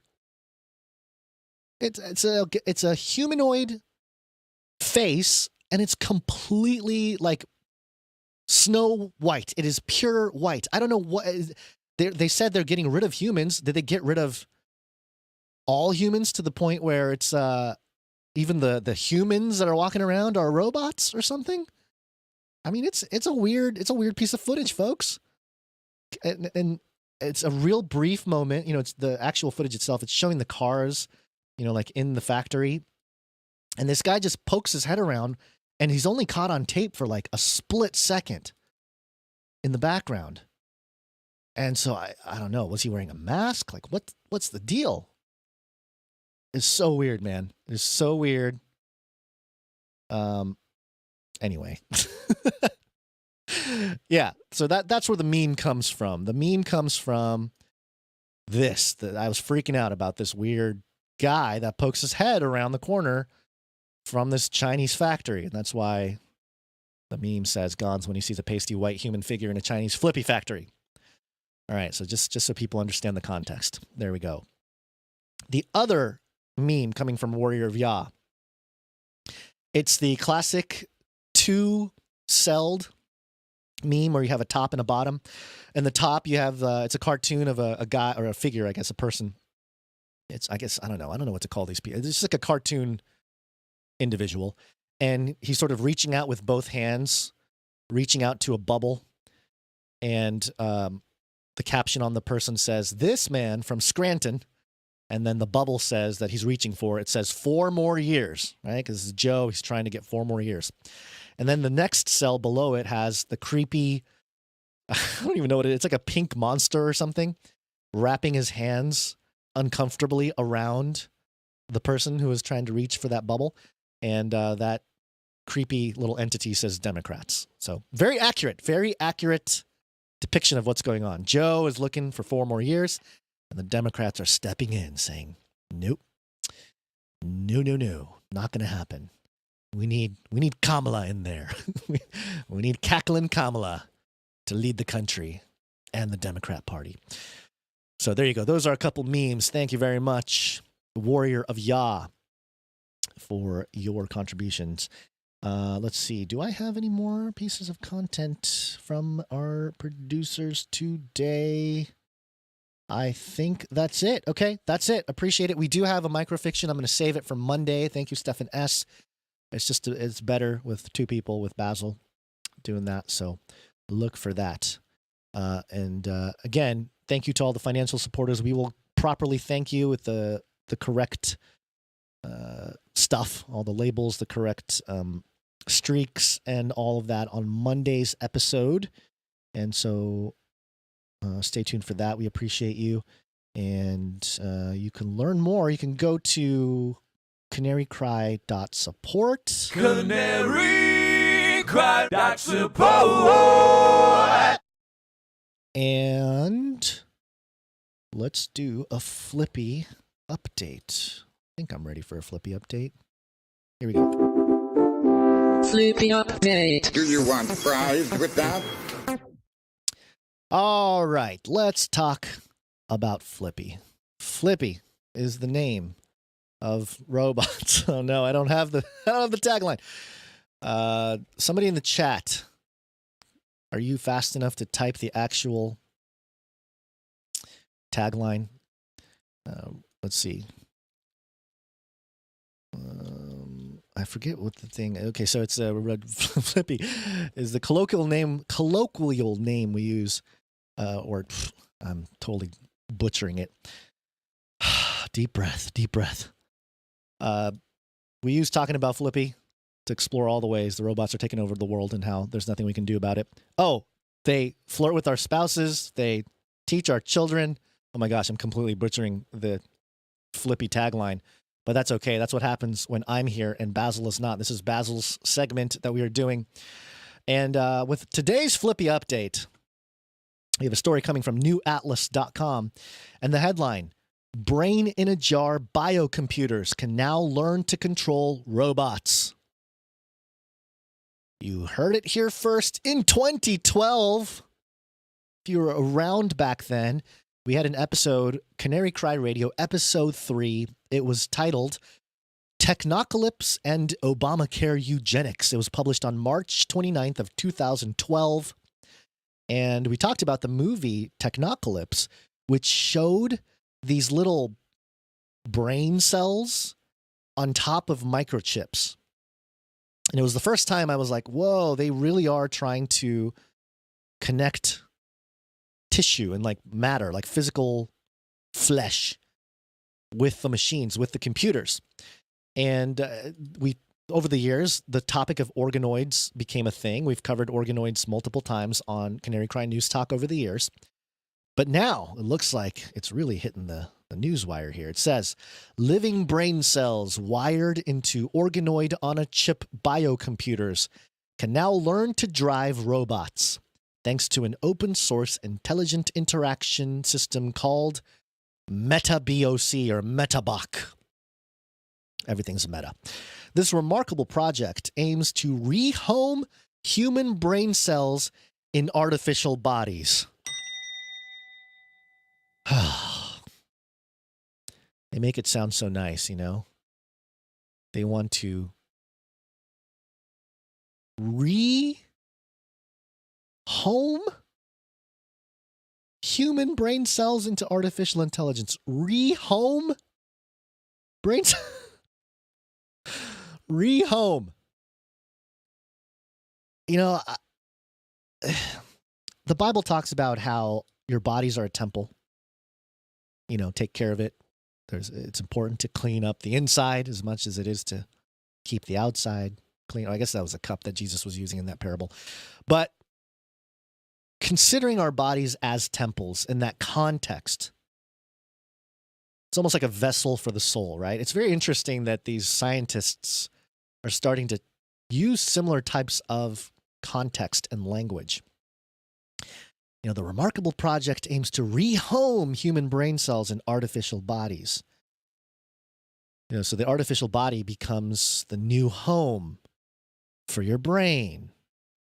And I think part of this has to do with consciousness and how material science is starting to have problems explaining the nature of reality based purely on materialism. I talked about this a lot. I talk about it a lot. I bring it up all the time, where atheists, evolutionary biologists, and people coming from that camp are not only intellectually bankrupt because everything logically leads to nihilism, where there is no purpose. If you ask an atheist, like, hey, do you have purpose in your life? Do you have meaning in life? They'll say, of course. Of course. Meaning is, yeah, but there is no grandeur of meaning. Meaning and purpose is what you make of it, which is a really funny thing because you can call them out and say, oh, okay, you're saying that meaning and purpose is a level of illusion, or dare I say delusion, that you are actively participating in. Right? You can ask an atheist that, because if they say like, oh yeah, there's no God, there's no grander purpose, then you can call them out on that. I've called out plenty of atheists on that, and they struggle to answer stuff like that when you call them out and say that, hey, your worldview leads to nihilism. Your worldview doesn't provide hope. It doesn't provide anything that's good, really. You can't even define what's good, because it's all illusory to you. It's all an illusion. Good and bad is just an illusion, and that kind of thing. So anyway, in that context, let's keep going on here. Biocomputing is one of the most bizarre frontiers in emerging technology, made possible by the fact that our neurons perceive the world and act on it speaking the same language as computers do, electrical signals.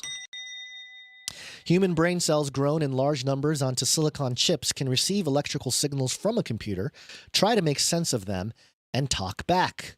More importantly, they can learn. The first time we encountered the concept was in the DishBrain project at Monash University, Australia.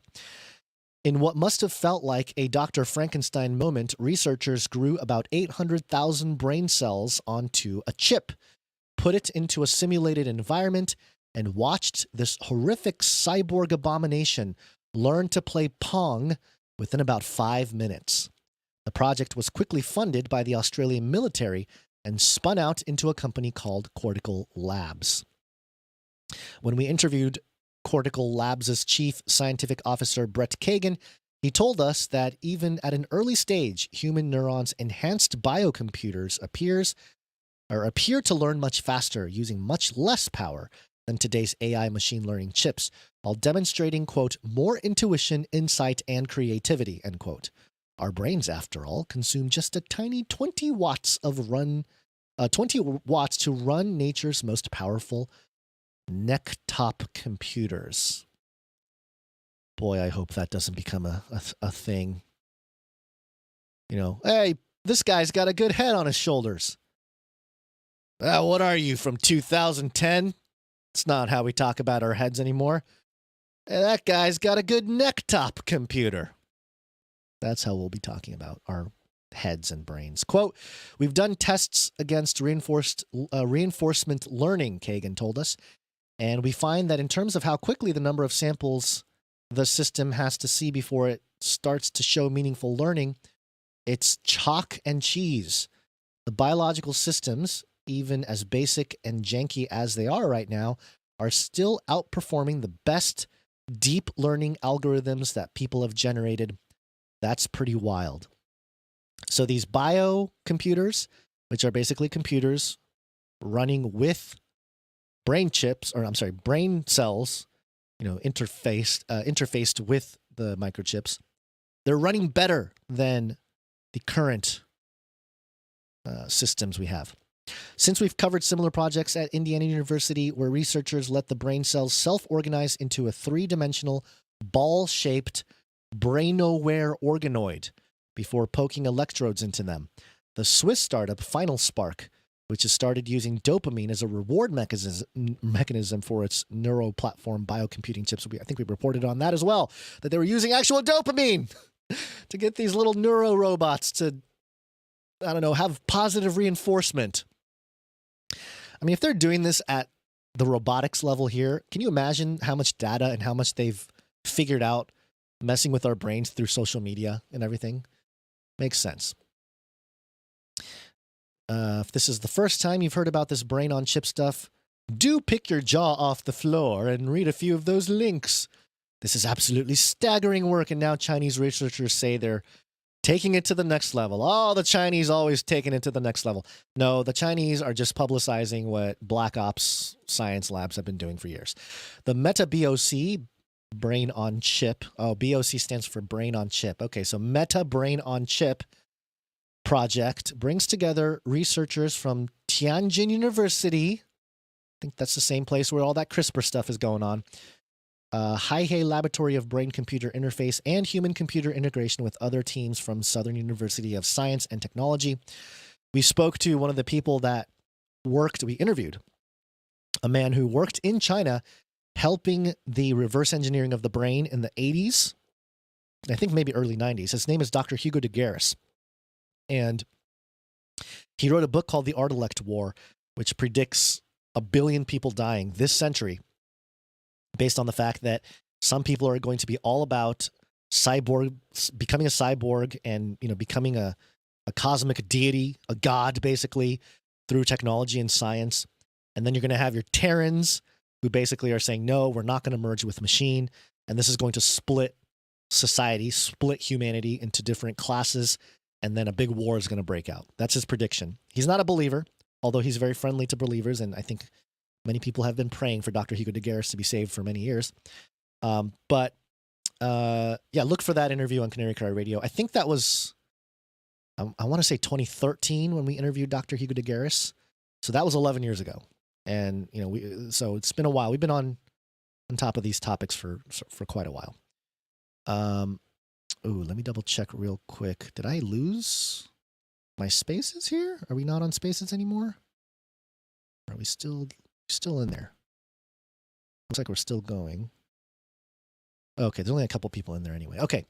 All right. The Tianjin team says it's using ball-shaped organoids, much like the BrainAware team in Indiana, since their three-dimensional physical structure allows them to form more complex neural connections, much like they do in our brains. These organoids are grown under low-intensity focused ultrasound stimulation, which the researchers say seems to give them a better intelligent foundation to build on. The Meta BOC system also tries to meet intelligence with intelligence using AI algorithms within the software to communicate with the brain cells' biological intelligence.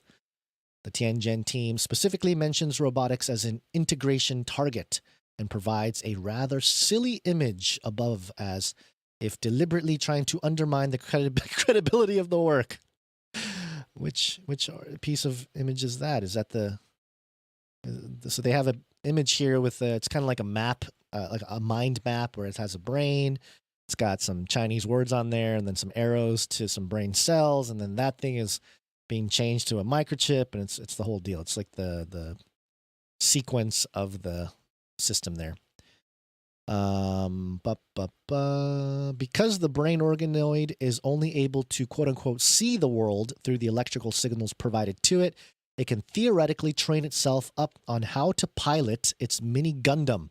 My gosh, they're Gundams in a fully simulated environment, allowing it to get most of its falling and crashing out of the way without jeopardizing its fleshly intelligence engine.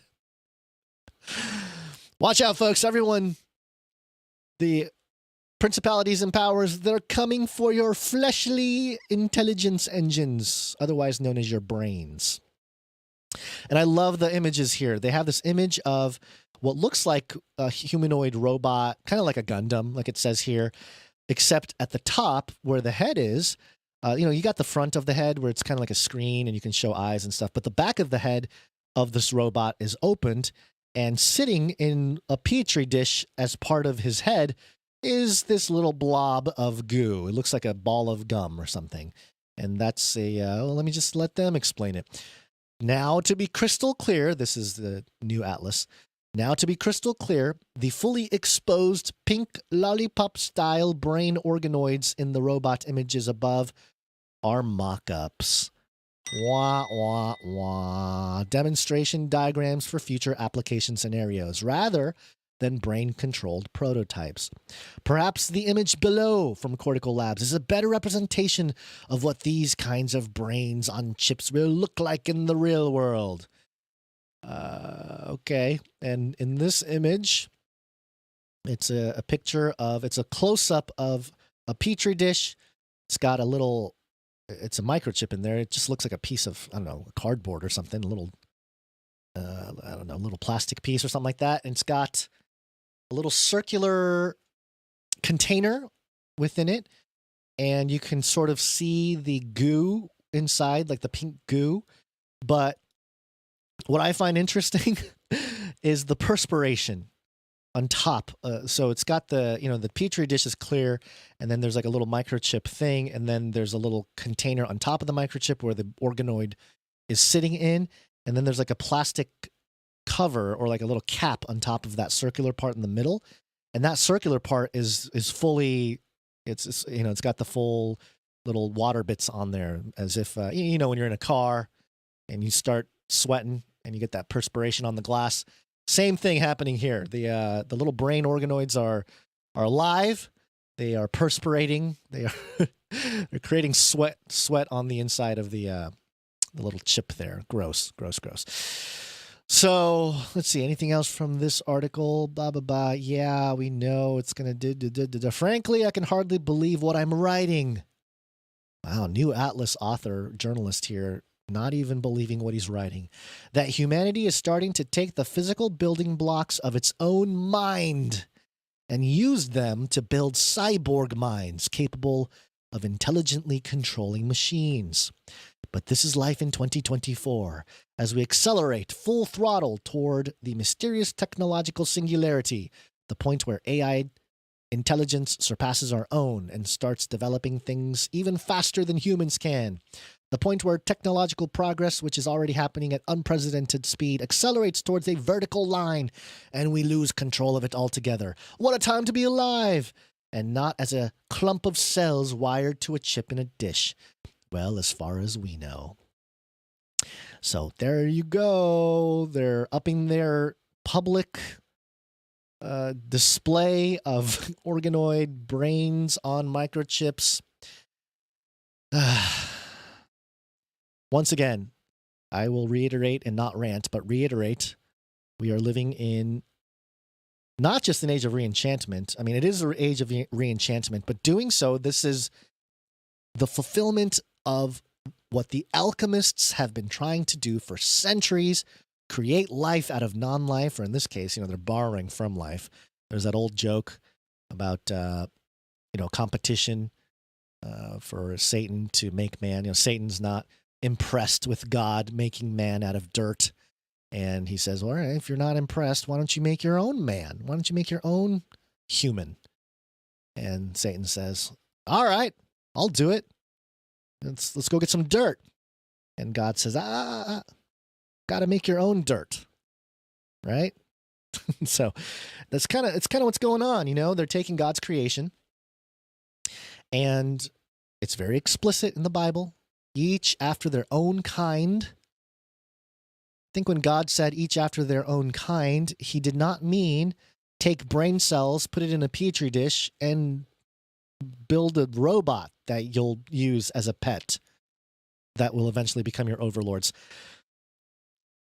I think, you know, and then I go back to Revelation 13, the image of the beast. If you don't worship the image, you basically get killed. This is all what it's leading to, folks. So there you go. There's your Flippy update for today. The return of the organoids, the brain in a jar computer or biocomputer that can learn how to control robots. Flippy is going to have a brain, folks. And it's only a matter of time. A matter of time before all of our brains just become, you know, little pieces of just commodities. What do they call it? The, oh man, I should have highlighted it. The neckline. I'm trying to find the neckline. Necktop computers. That's right. Necktop computers. So there you go. And actually, this transitions right into our next article here.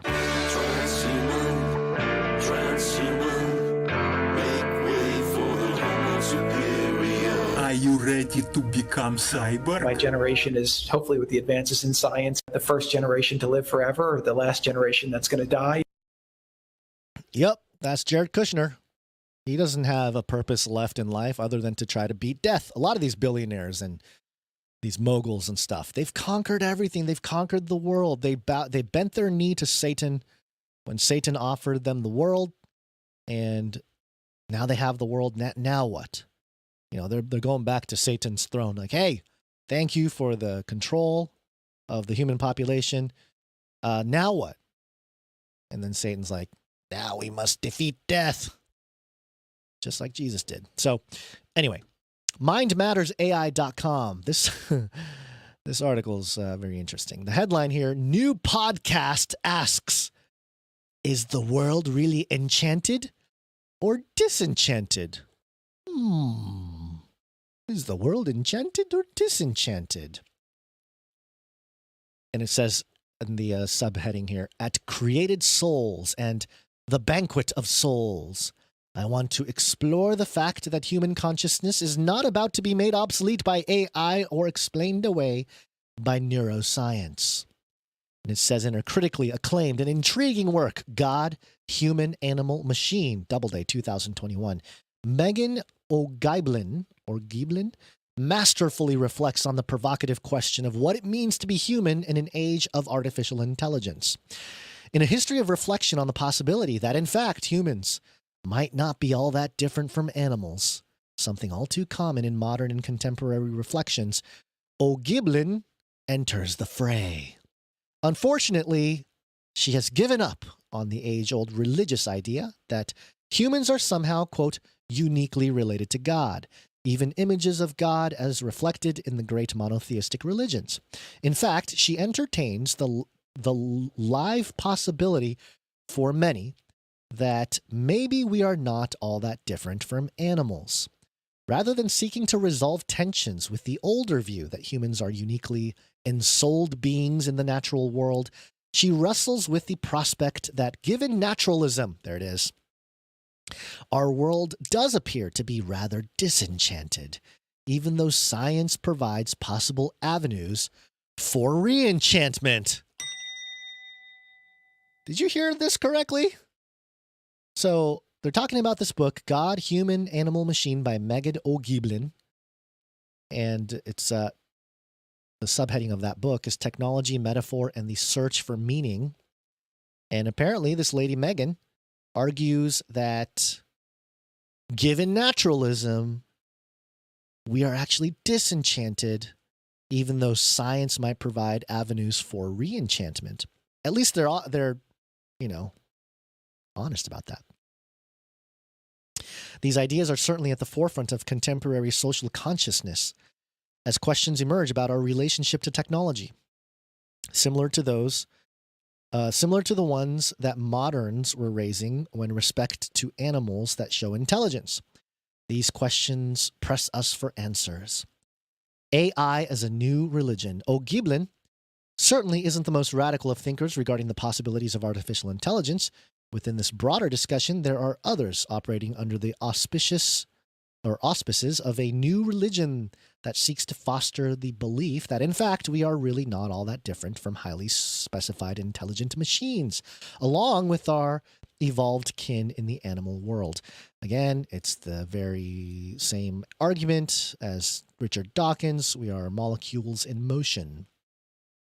Some propose an even more radical view, a form of transhumanism. The view that evolution is occurring and will continue to occur through technology as we evolved humans become a new, higher-order species.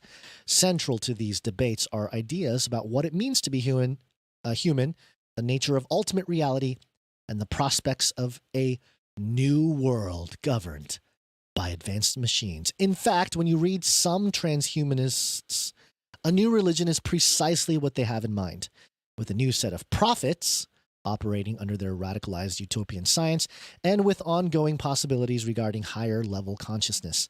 Further, they aim to reconceiving all fundamental notions of humanity, from the family to ethics to nations, and promises of a better future this world has not yet dreamed of. O'Giblin picks up on the common thread. Is the world really enchanted, or is it disenchanted? That's an important question, and one that we really can't ignore. It touches on the fundamental questions about the nature of consciousness, along with the basic worldview questions, meaning, purpose, morality, and life after life. And then they talk a little bit about MindMatters, being in front of the conversation, which, yep, welcome to the party. We've been in front of the conversation here for over 10 years regarding these issues as well. And while these questions continue to occupy our imaginations, additional questions also deserve careful explanation and analysis, namely the questions that intersect with intelligence, consciousness, and fundamental meaning of the universe. Arguably, the tide is turning, and many now realize that consciousness is a stubborn reality that naturalists can't explain away and most struggle to deal with. Thus, we are faced with addressing interfacing questions of consciousness, namely whether or not there exists gods or God, as the old traditional religions taught. So, you know, it's funny, these articles nowadays summarizing a lot of the sentiment that I've shared publicly since 2011. And I'm not saying that I'm, you know, so smart or I'm so on top of it. It's just, again, you know, as watchmen on the watchtower, we are standing up on the watchtower. We're looking over the horizon. We're seeing what's coming, and we report on it. And usually, maybe, sometimes, the stuff that's coming is a little bit further out, and it's not an immediate thing. But time just keeps going forward, and eventually it might be a topic of concern, as it is with transhumanism nowadays. Last paragraph here, it says that they're talking about consciousness. There are divergent perspectives on which the purpose, for which the purpose of consciousness is a live discussion. What is slowly ceasing to be a live discussion is whether consciousness is ultimately physical in nature, explained by physics and chemistry, and adequately analyzed through the quote-unquote scientific method. Despite what Scientific American might tell you, this doesn't render science or the scientific method irrelevant, but it does demand it does demand a richer discussion at the intersection of religion and science.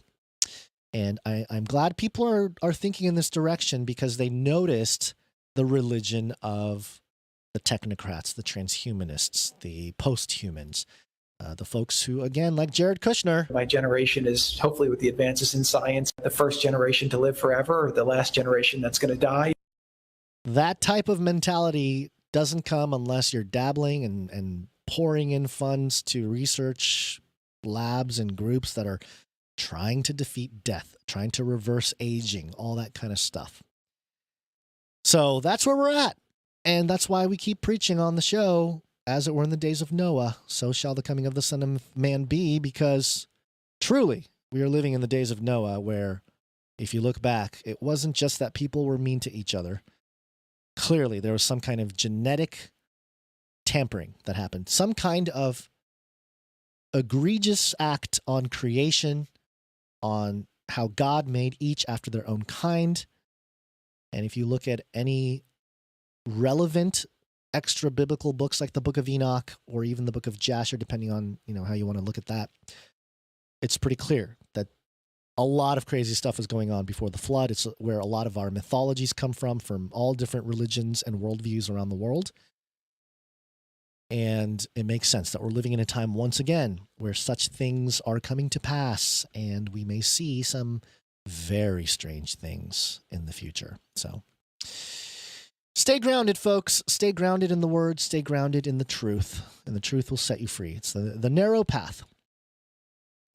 So I'm not going to do a break here. I'm going to go just pile right on through and wrap the show up pretty soon here. We're about 2 hours in. I got one more article here. It's Antarctica adjacent. And let's just do it. So a new discovery. Antarctica.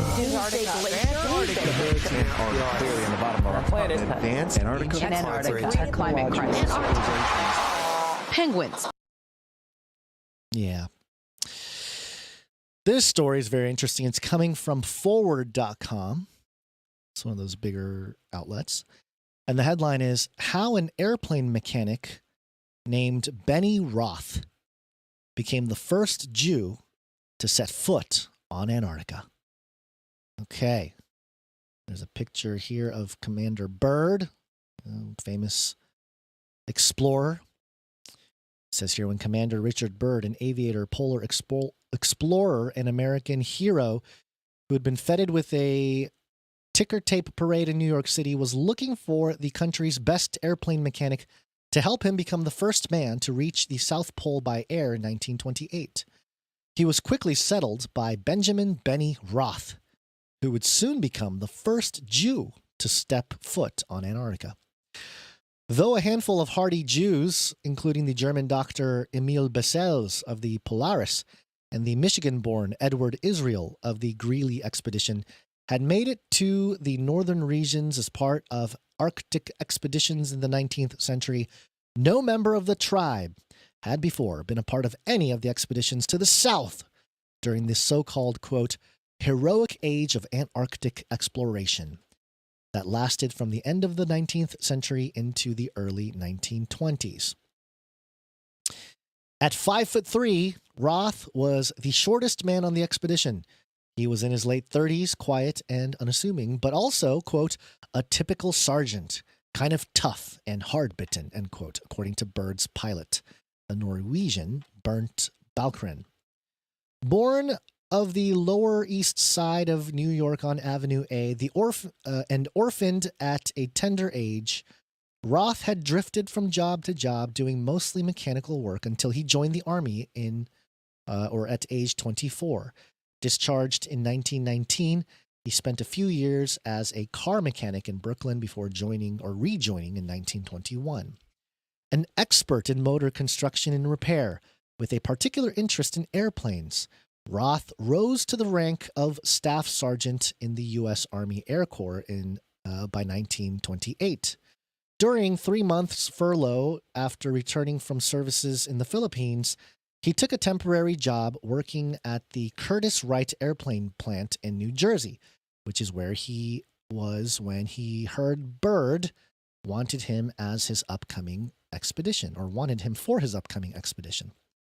Byrd had asked Army officials to recommend the best airplane mechanic currently working, and they had unhesitatingly put forward Roth, who, like Byrd, was a registered Mason. There it is. Byrd was a Freemason, and so was this Jew named Roth. The first Jew to step foot on Antarctica, he was a Mason as well. Interesting. Roth won a berth on the whaler Larsen, one of the 4 ships ferrying Byrd's expedition members and supplies to Antarctica. Roth proudly claimed that even though his career up to that point had been land-based, he did not get seasick at all during the month-long voyage to Antarctica. After reaching New Zealand, he transferred over to the expedition's flagship, which then set off for Antarctic shores in November 1928. The expedition landed on the shores of the Ross Ice Shelf, then known as the Great Ice Barrier, in December. The ship's City of New York and the Eleanor Balling anchored themselves in the blah, blah, blah, blah. Okay, stuff happened. Some history there. And again, all of these articles are in the show notes if you want to read it for yourself. And it goes into some stuff here. Let's see. Let's find the other things here. Specifically, they get really, they talk about the Jewish part of Roth here. Thanks to here we go. Thanks in part to Roth's expert work, not a single mechanical failure occurred on any of these flights. Later on here, a party did have to be rescued from the Rockefeller Mountains, but that was because the harsh weather had damaged their plane while it was on the ground, not because of any problem with the engines. Overall, and certainly as regards Bennie Roth, the expedition was a major success. Fond of Jewish food, but not a particularly observant Jew himself. Oh, not even an observant Jew. Roth carried with him carried with him to Little America a talus, a tzizi, I forgot how to say that. spelled Tzit, Tzit. What is it? Tiz? Zit? I forget what it was. Tefillin and Sidur, given to him by his more observant brother Samuel. He admitted to a reporter that he didn't use them, but did enjoy explaining why they were to what they were to other expedition members. It just talks about his Jewishness and being the first Jew to ever step foot on Antarctica. 1932, Roth married a divorcee, Mary Myers, with a young daughter, Eleanor, and they lived in army housing near the airfield.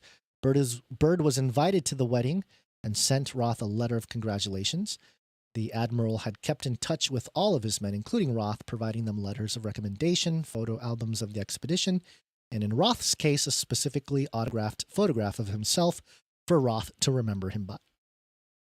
Roth did not return to Antarctica when Bird went back in 1933, but remained with the military.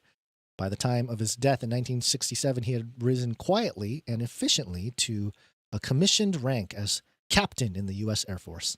His headstone in Long Island National Cemetery shows no indication of the fact that he was the first Jew to visit the Great White South. Okay, so there you go.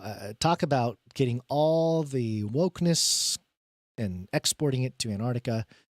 This is just another case here, but doing it in the very hostile Jewish context, which is a hot topic right now, given the Gaza situation and the splitting of the Conservative Party. I ranted about all that yesterday. And so pretty interesting. But I think that the big giveaway is, and we knew this, we knew Bird was a Mason, but, just very interesting when you have a couple of Masons, including Admiral Byrd and the first Jew to step foot in Antarctica, Roth, being described as Masons. As the world turns or spins or whatever you believe is going on, or the world spins around us, we are going to wrap it up here. But before we do, I have a couple of speak pipes to knock out here. Please leave a message after the tone. At the tone, please record your message. Leave a message. Beep. Message. Go to canarycrynewstalk.com. On any of the pages, there's a green tab on the right side or the bottom. You click on it, and it'll open a little window that allows you to record an audio message through your device of up to 90 seconds.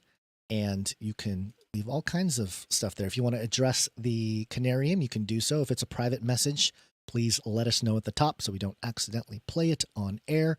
You can leave a meetup report.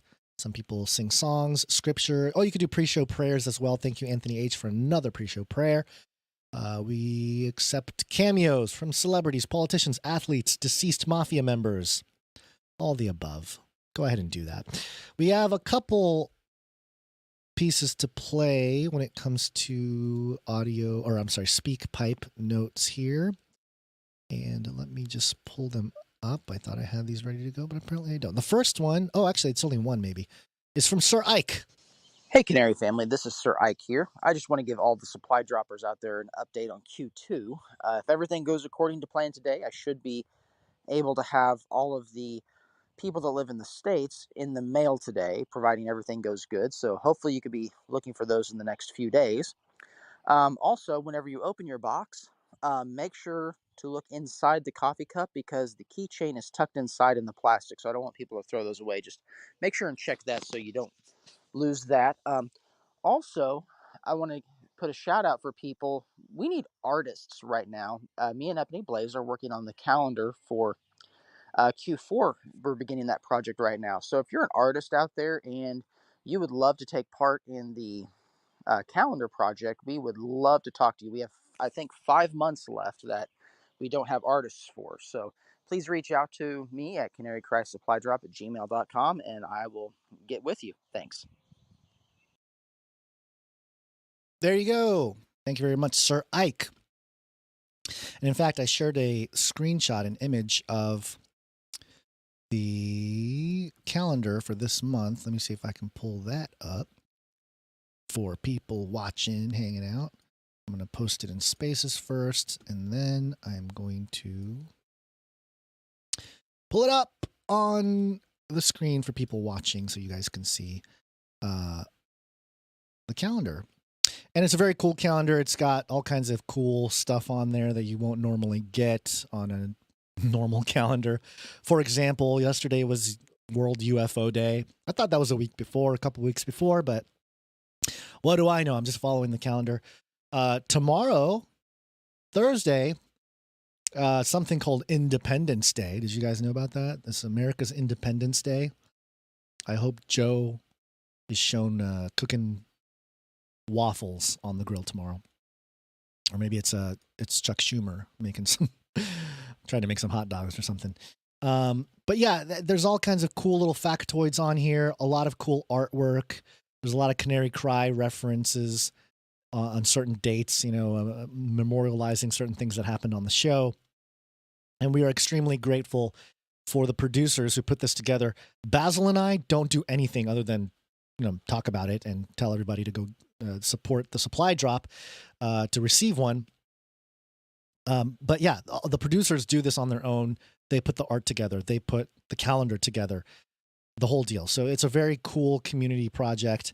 And if you'd like one, become a supply dropper. Or even better, if you'd like to participate in helping shape the calendar for 2025, go ahead and contact Sir Ike. I think it's Canary Cry Supply Drop at gmail.com and participate. Jump in. Help out building the culture behind the community. Sometimes we say, become the content. Don't just consume the content, but become the content. Become the content. There you go. And I think that's the only SpeakPipe we had today. So thank you very much to Sir Ike for the reminder. And I think that's all I had for today, everybody. Very tired for some reason today. Solo show. Getting the son, he's so close to being fully potty trained. We just got to get over that final brown hill. The final brown hill, if you know what I'm talking about. And then he'll be fully potty trained. And I don't know how many of you have kids out there, but I will say boys way harder to potty train than girls, at least in our experience. My daughter was just, it was easy, a piece of cake. She figured it out. It took her twice or something, just be like, oh, I get it now. I go potty here. But my son, he's figured out the number one, but number two, he does not like number two. But he also jokes about number two all the time now. So anyway, if anybody has any tips, let me know. There was one tip that we got from a parent that actually worked. A parent told us, hey, you just tell your child that they're potty trained. And then they'll be like, oh yeah, and then do it. And that actually worked because we were having trouble getting him to actually run to the restroom if he has to go. And one time we just told him, hey, you're already potty trained. And he went, oh, I'm potty trained. You're right. And he walked to the restroom on his own. And we were like, oh, hallelujah.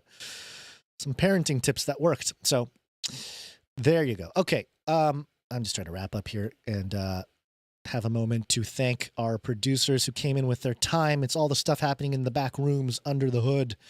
And inside baseball, as Alex Jones says.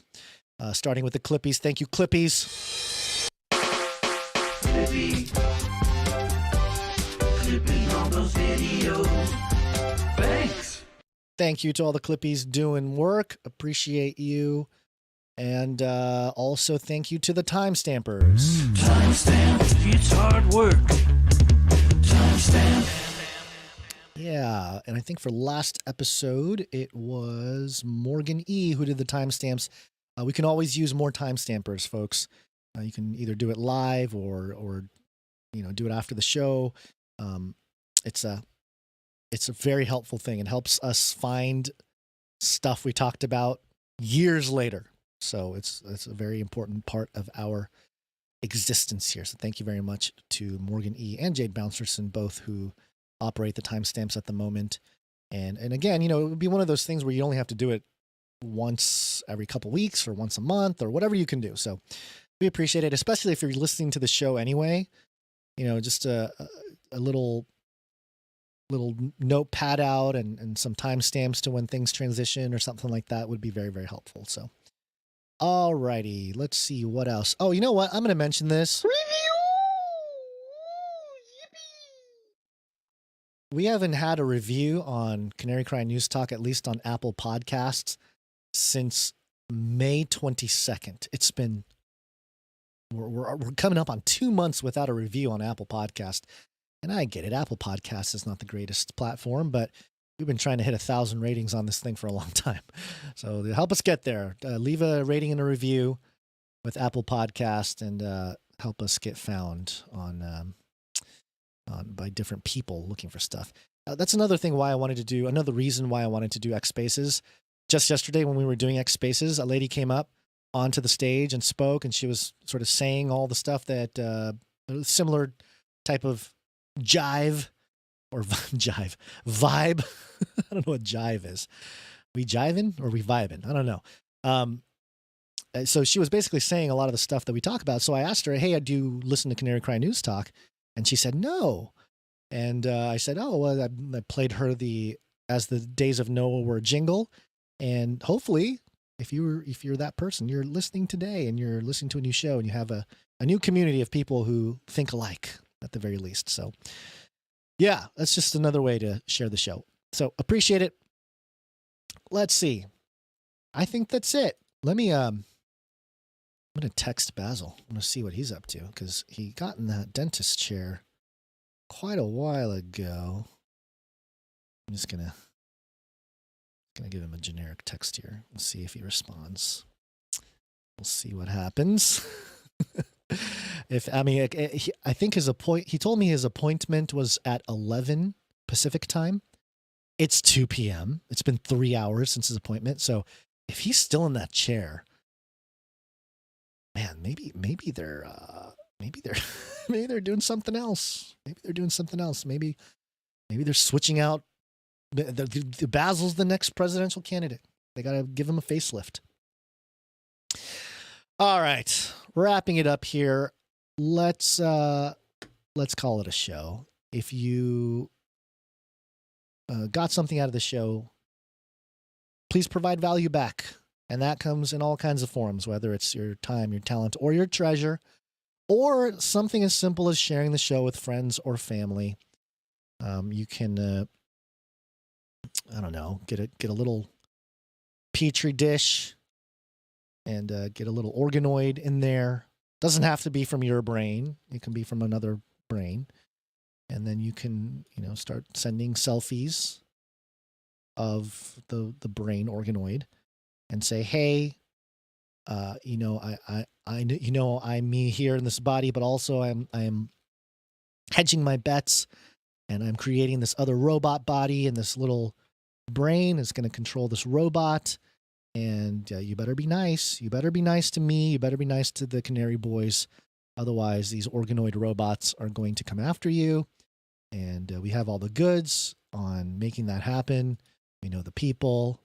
And you can just threaten them. You start threatening people to listen to the show. That might work. All right, that's my poor, terrible attempt at relating to a story from the show and mixing it into some kind of pitch at the end of the show here. Basil is the genius at doing that. I am terrible at it. That's why he does it, and I don't. And I think that's it. You can do all that. You can, if your friends or your family are afraid of the organoid and they're not feeling too comfortable about it, they're like, that's weird, bro. What are you talking about? Well, you can do the alternative, which is you just walk right up to him. You grab him by the cage, and then you shake it. The end of the world occurred pretty much as we had predicted. I want to shake things up, stir up some controversy, rattle a few cages. Hey, stop that! You'll never silence me. I'm the last angry man, a crusader for the little guy. Leave the bird alone. Never. Rattle a few cages. Rattle a few cages. The human race will have every opportunity to improve. And if they don't? Ask Noah. All right, this is the part where I get to say something. Hope everyone has a fun, relaxing 4th of July. And let's see. Oh, you know what? According to the Canary Cry calendar, July 4th tomorrow will be the 12th anniversary of CERN confirming the existence of the Higgs boson particle, or the God particle. So you can bring that up. You can quiz your friends and how smart they are with that trivia about this day in history in 2012. What happened? They figured out the key to the portal. What else is there? Oh, and then Friday is the anniversary of Jeff Bezos incorporating Amazon. This Saturday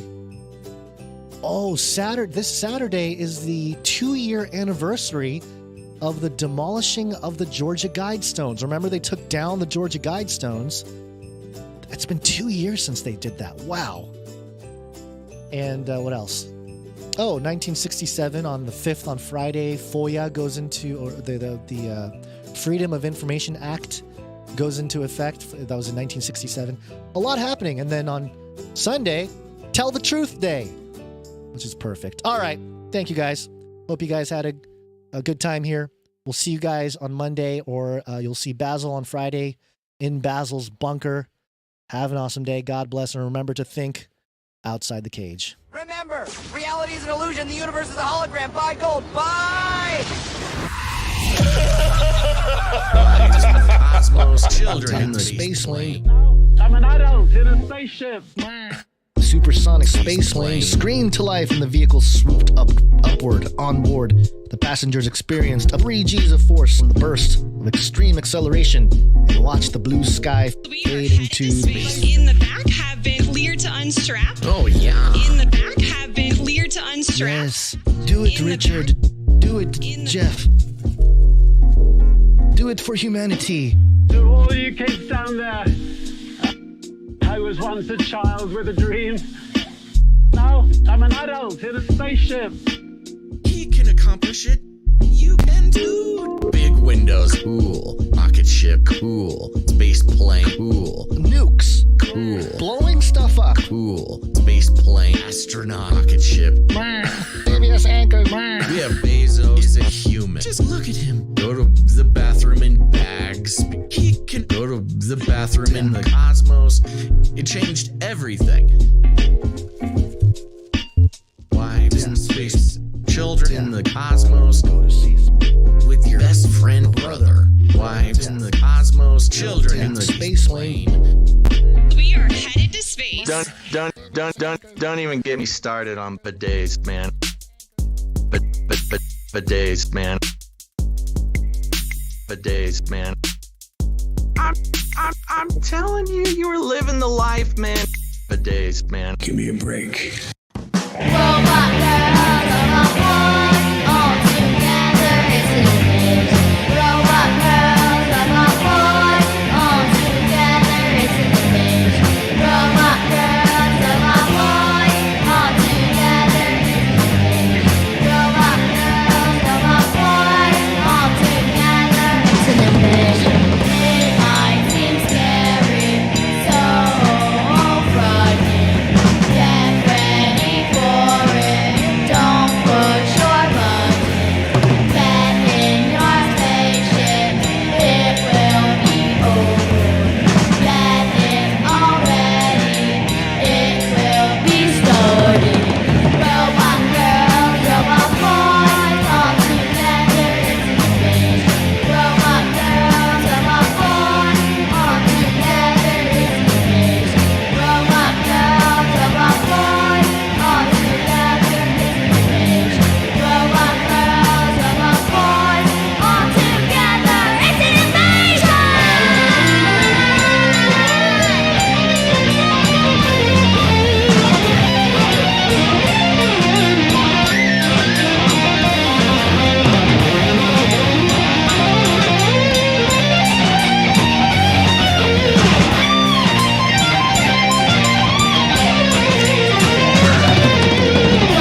Give me a break. Give me a break. Give me a break. Give me a break. Break. Give me a break. Break. Give me a break.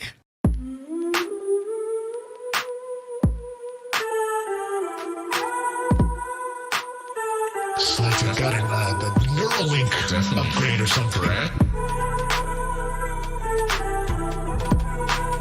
Sure, yeah. Sounds, I feel like a SoundCloud rapper now. Changing the intro music has historically been the most traumatizing possible thing we can do to people. Yeah. People get really upset. People get really upset.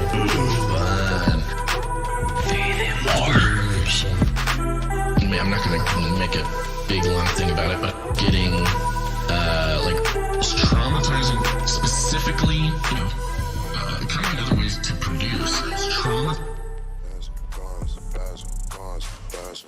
You know what's going on. Canary crying news talk, man, what's going on? Gotta turn it on, shows coming on live. VPN on when I'm going online. Anonymity, man, cryptocurrency. We got everything you need, get it 3 times a week. Jesus Christ, the King, let the Holy Spirit speak. Battle in the cage, gotta set the captive free.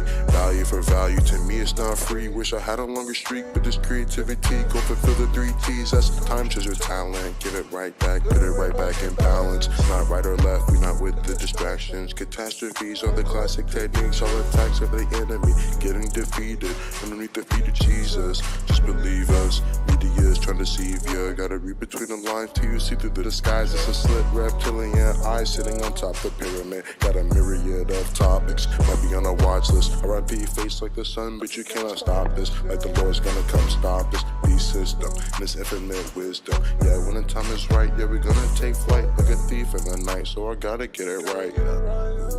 I gotta repent and sit patient. Waiting for supply drop, Google eyes don't blink. Man, I need some eye drops. Google mind deep thinking, Flippy AI thoughts. Yeah, Basil, gons. You know what's going on. Basil, gons. Never cry news talk, man, what's going on. Basil, gons. And you know what's going on. Basil. Never cry news talk, man, what's going on. I love the Great Reset. Let's invite some dudes over and fellowship tonight. Value for value. We take no money from corporations, commies, or cartels. Canary cry, that's support.